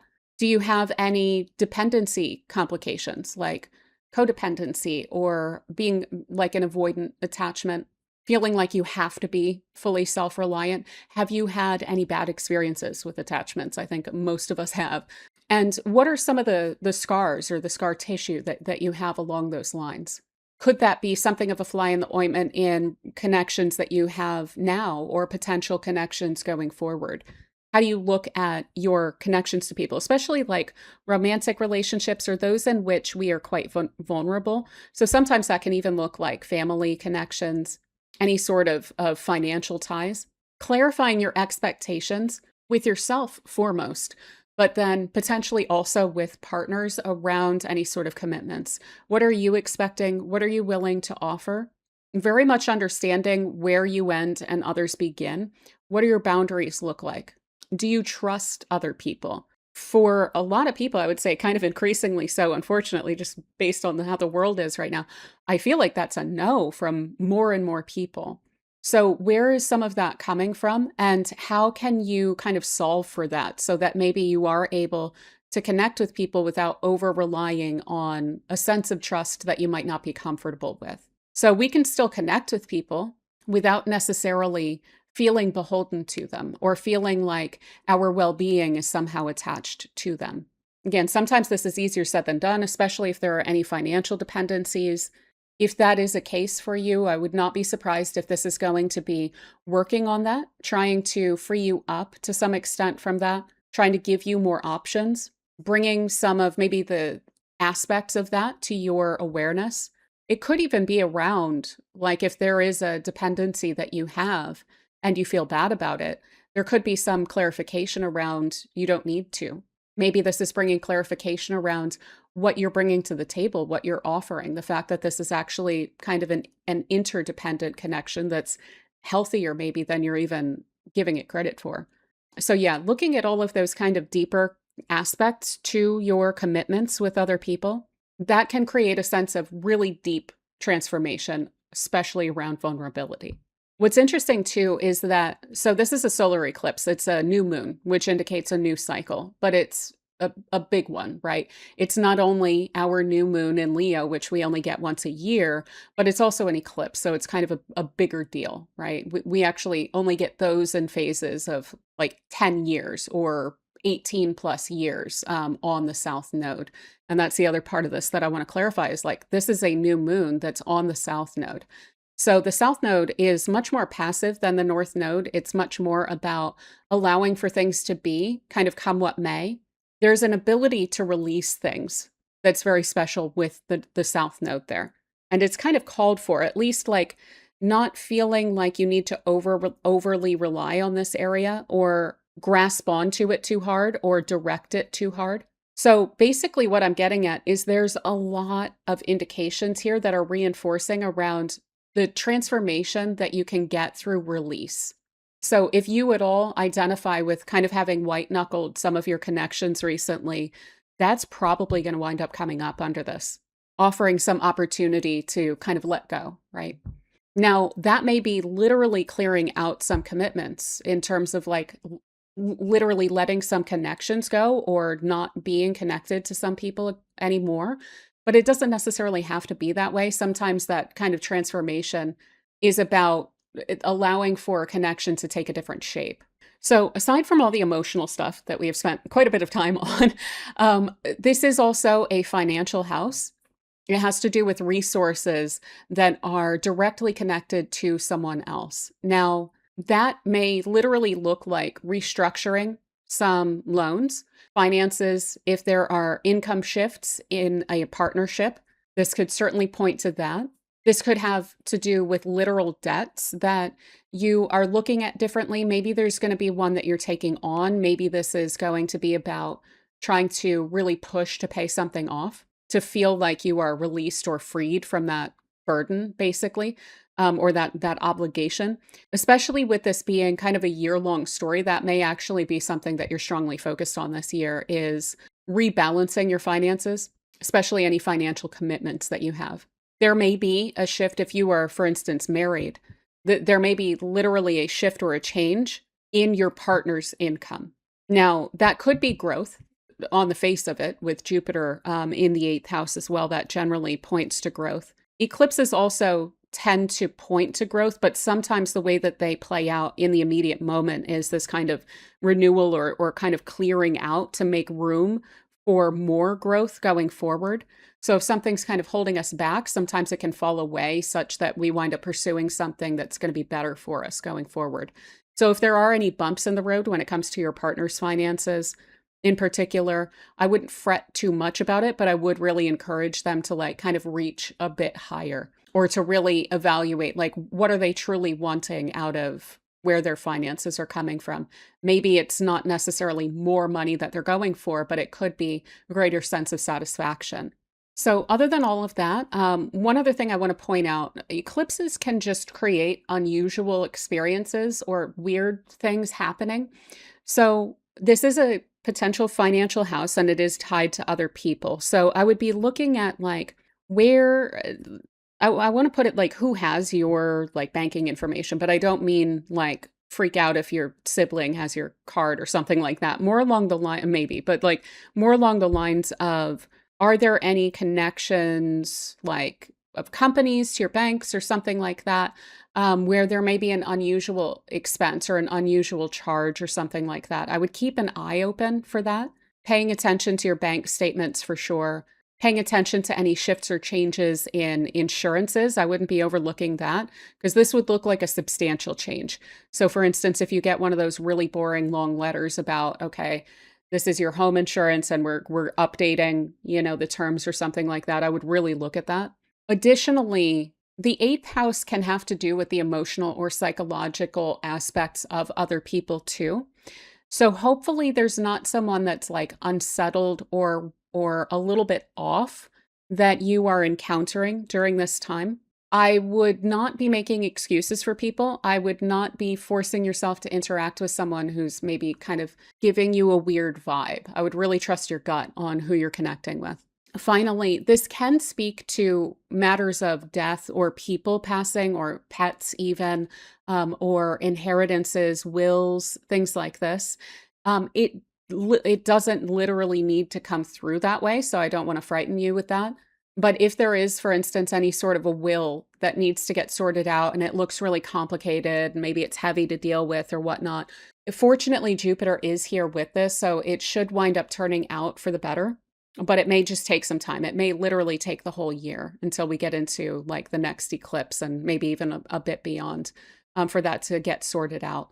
You may even just have your mind on notions of mortality and the afterlife and things like that more, or even feel more directly connected to ancestors or kind of spiritual energies outside of yourself. You may find that like esoteric topics are more interesting to you, or that divination or things like that are more interesting to you as well. And I would actually encourage kind of exploring those avenues if you haven't quite yet.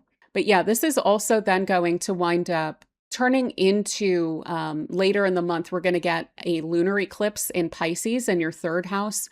So I'm going to discuss that next week. But there may also be a lot of communication around what I mentioned, maybe a lot of financial documents and things like that that you're needing to sort out during this time. But yeah, until then, I hope that this transit treats you super well. And thank you so much for spending this time with me.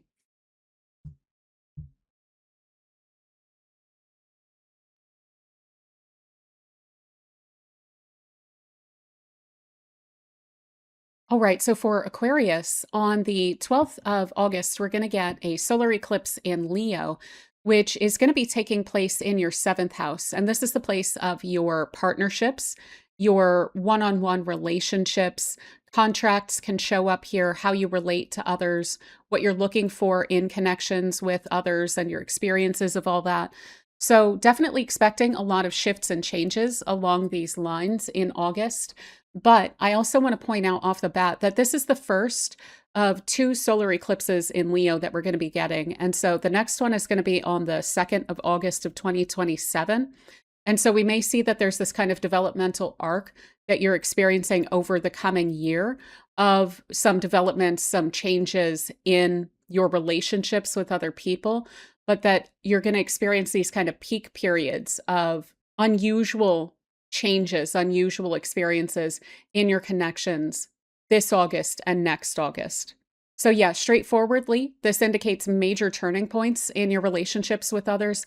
This can indicate new connections coming in, it can indicate connections falling away, taking on a different dynamic. And this doesn't just have to be like romantic partnerships, but like I said, any one on one connections, close friends that kind of feel like our other half, business partnerships, and any sort of contractual relationships as well, where they're like literally a party to a connection with you. So this could look like a friend moving away. It could look like a partnership coming apart in terms of like, again, a business partnership or a romantic relationship, but it could also look like completing a contract. This is likely to clarify some dynamics around where you end and others begin. So any sort of control stuff that goes on in your connections, maybe feeling at times like you need to white knuckle connections with other people, or feeling like you are always working to the expectations of other people, recognizing some of those patterns and potentially releasing them. What's interesting is it's a solar eclipse, so it's a new moon that we have in Leo, which indicates the start of a new cycle, but it's on the South Node side. And the South Node has a lot to do with letting things go or releasing things, being somewhat more passive and kind of going with the flow. So if you do experience some shifting grounds with your connections to other people, I would say try not to over control that. Try to see how that's going to wind up playing out. Another thing with eclipses in your seventh house is that it can also speak to major shifts and changes that are happening in the life of a partner or a close friend or a business partner. Now, because it's an eclipse that's showing up in your chart, it would have ripple effects into your life, but the focal point or the trigger point of these changes could be within the life of someone that you're connected to closely. So, for instance, this could look like a business partnership needing to be renegotiated because something is coming up in the life of the person that you're working with. This could look like a renewal of identity or personal changes around goals or a sense of self that's occurring in the life of your romantic partner as well. And therefore, maybe needing to renegotiate that connection or maybe looking at each other a little bit differently. And this doesn't just have to be, again, like endings or things like that. Relationships can transform and take on a new dynamic under eclipses as well. Additionally, this could wind up being something of a catalyst outside of yourself for changes in your own life. So maybe it is how people are approaching you. Maybe other people are bringing a sense of recognition to you, or maybe you are even seeing through some people that you've looked up to quite a bit and recognizing that maybe you haven't been giving yourself enough credit as well. And so finding a sense of personal growth through those interactions with other people as well. So it can show up in these different kinds of ways, either through the connection or in the person or to the connection is how these changes can wind up being seen. So there is definitely an opportunity here as well to release any sort of unhealthy dynamics that you're wanting to see change.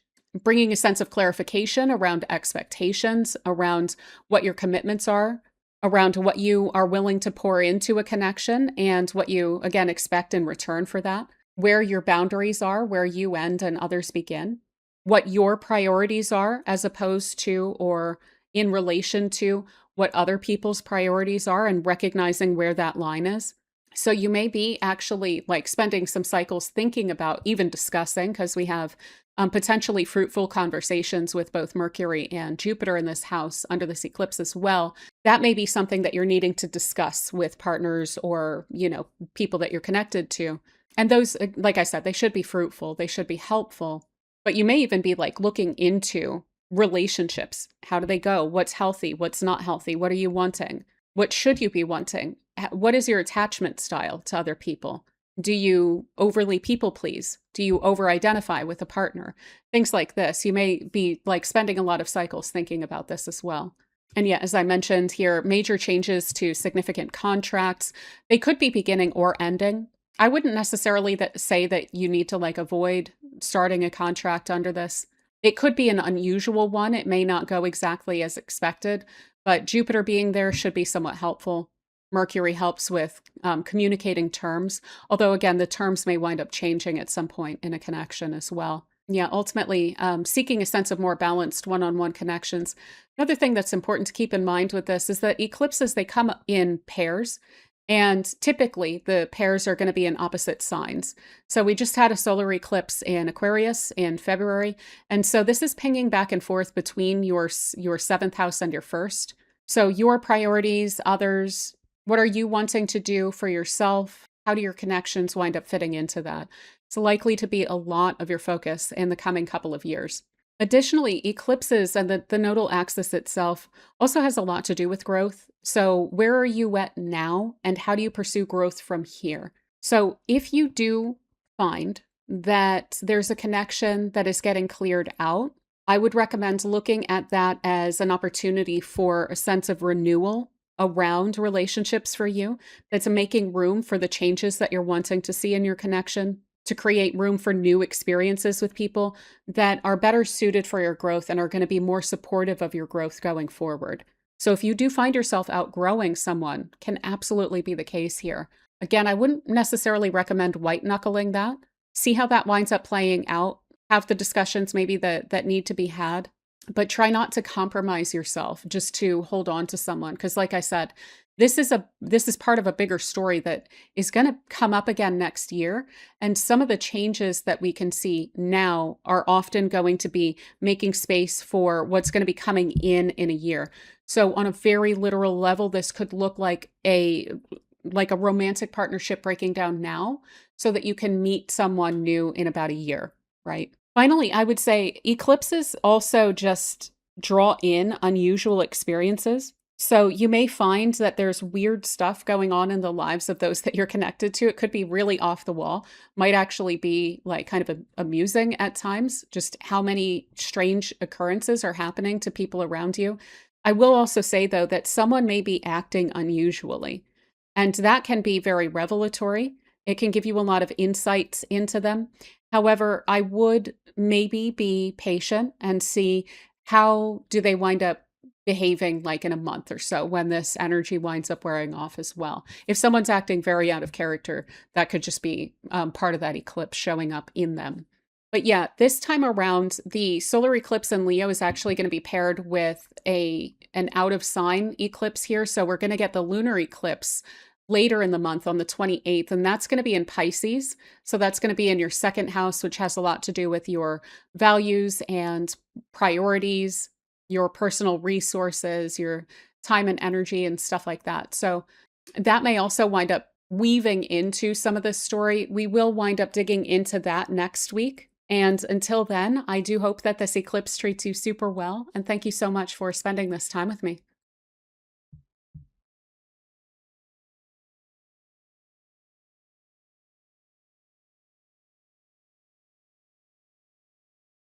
All right, so for Pisces, on the 12th of August, we have a solar eclipse taking place in Leo in your sixth house, which has a lot to do with your daily routines, the things that you have to get done, your responsibilities, your working life. This is also a place of health symptoms, the experience of physical mundane life. So before we get into it, I do want to point out this is the first of two solar eclipses in this house that you're going to get. We are also going to get another one on August 2nd of next year, 2027. And so what you may find is that there's this kind of arc of a story that's going to be playing out across that whole period of time. So over the coming year as well, that's getting put into motion around this time. Additionally, eclipses are really loud, so a lot of this could take place kind of throughout August. I wouldn't be too narrow on this being specifically August 12th, although the influence tends to peak around that date. So you're likely to experience a lot of major shifts and changes in these areas of your life that I mentioned. So to your work environment, you may find that there's some turnover if you work with coworkers in who you're working with on what projects you're working on the trajectory or like the aim or the mission, basically, like what you're aiming at with your work. So there may be kind of new directives that are coming through that you are working with others on. This can also impact your routine and your mundane life outside of work as well. So errands, all the documents and the bills and all the stuff like that we have to deal with, as well as anything that we have to take care of. Our responsibilities, our priorities wind up showing up in the sixth house. Now, sometimes we can import nicer things, more fun things into that. And that may actually be something that you're going to want to do during this time. So a lot of what I'm about to mention may actually kind of bring some sense of revelation to you of, I want to have a little bit more fun. I want to be a little bit more adventurous, or I want to have these different aspects of my life that I enjoy a little bit more as a broader part of your routine, basically. So whether that's listening to music every day or having a yoga routine every day, meditation, whatever it is that you like, that you enjoy, could be gaming, whatever it is that you're wanting to have more room for, especially if it's joyous or fun like Leo. Maybe it's even self-care with Leo as well. So what a lot of this is going to be kind of coming from, and I hate to say, part of what may be triggering some of this is you are likely to feel like there's a lot of moving parts and there's unusual stuff outside of the ordinary stuff that's going on with your routine. So you may feel that there's a little bit of extra pressure. Or for instance, if you've been kind of pushing up against burnout for a while, you could have like a workload increase that winds up kind of pushing you over the edge with that. I would say to the extent that you can, see if you can kind of push through August, but this can really bring to mind, it can make you realize, okay, there's something's got to give. So I need to change some aspect of my routine. So if there is that kind of increase that can feel like stresses or pressures or things like that about all the stuff you have to get done, all the conversations, all the documents, staying on top of stuff, etc., running around town, etc. I'm also looking at the fact that Mercury and Jupiter are also in this house while this eclipse is going on. So these two can be busybodies when they're in the sixth house as well. You may find like, okay, I'm going to get on top of this, but then I need to clarify where my boundaries are with how much I can take on as my workload. You may need to restructure or renegotiate what you are responsible for versus what other people are responsible for, maybe especially in like a work or a family kind of a dynamic. This is definitely going to be speaking on some level to that you need to kind of prioritize yourself more in your everyday life. This is in Leo.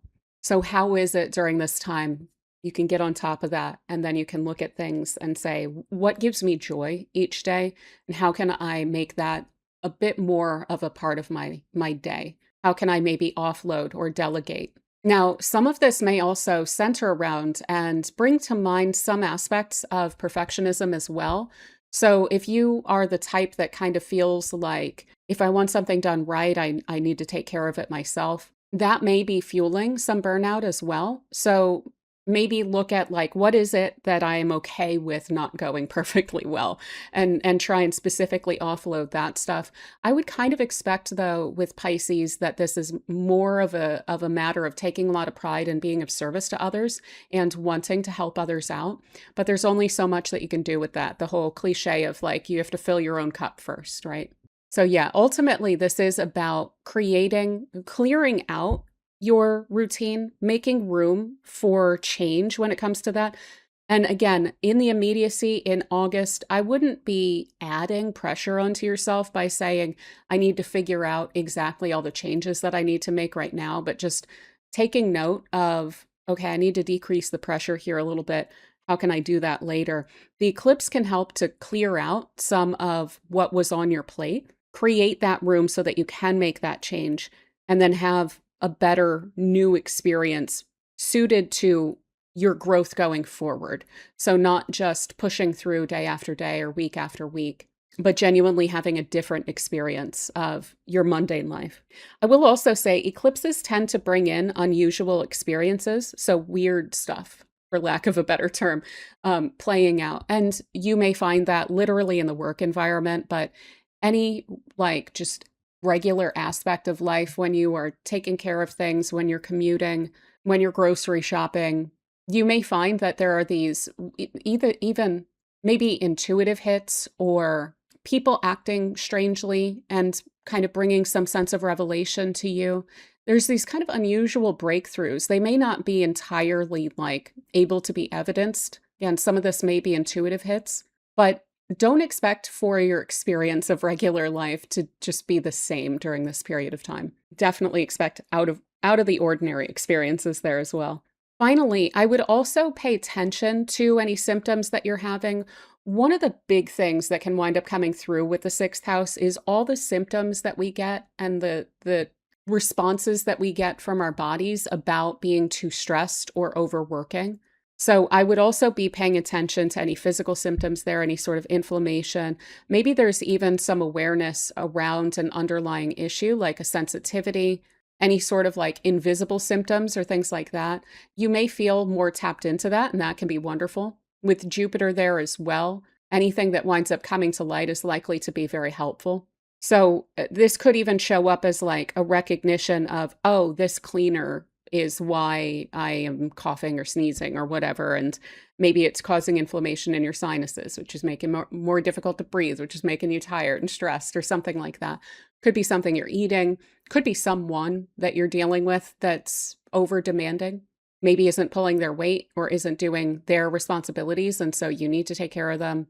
Anything like that, I would really be kind of paying attention to the insights that you get there, and especially around any physical symptoms that are coming from that. Additionally, if you can just try and get a little bit more sleep during this time, I know that's probably going to be a bit of a tall order, but that can help immensely with health symptoms and things like that as well, which may kind of peak around this time to get your attention. So yeah, I think that that is a lot of what I have for you. I know it sounds a little boring, but I think the whole point of this, because it's the sixth house, it's mundane life, right? But it's such an important part of life. It's what we focus so much of our time and effort and energy on. And so even though it may sound like, oh, this is just regular stuff, I don't really pour my heart into this. The whole point of this is to get a little bit more heart out of this area, or at least to funnel a bit more inspiration and joy into your everyday life, to recognize what you really like about that and make more space for that. That's also going to be reinforced. Next week, the video that I'm going to do is going to be about the lunar eclipse in Pisces, which is going to be in your first house. So that kind of really reinforces for you in particular the fact that this is really about you and prioritizing yourself, coming back to yourself, personal growth and development, and kind of culmination into a newer version of yourself. So that may also be something that's fueling this need to make these changes to your everyday life, to make space for this new version of yourself to really come to full bloom. But yeah, until then, I do hope that this eclipse treats you super well. And thank you so much for spending this time with me.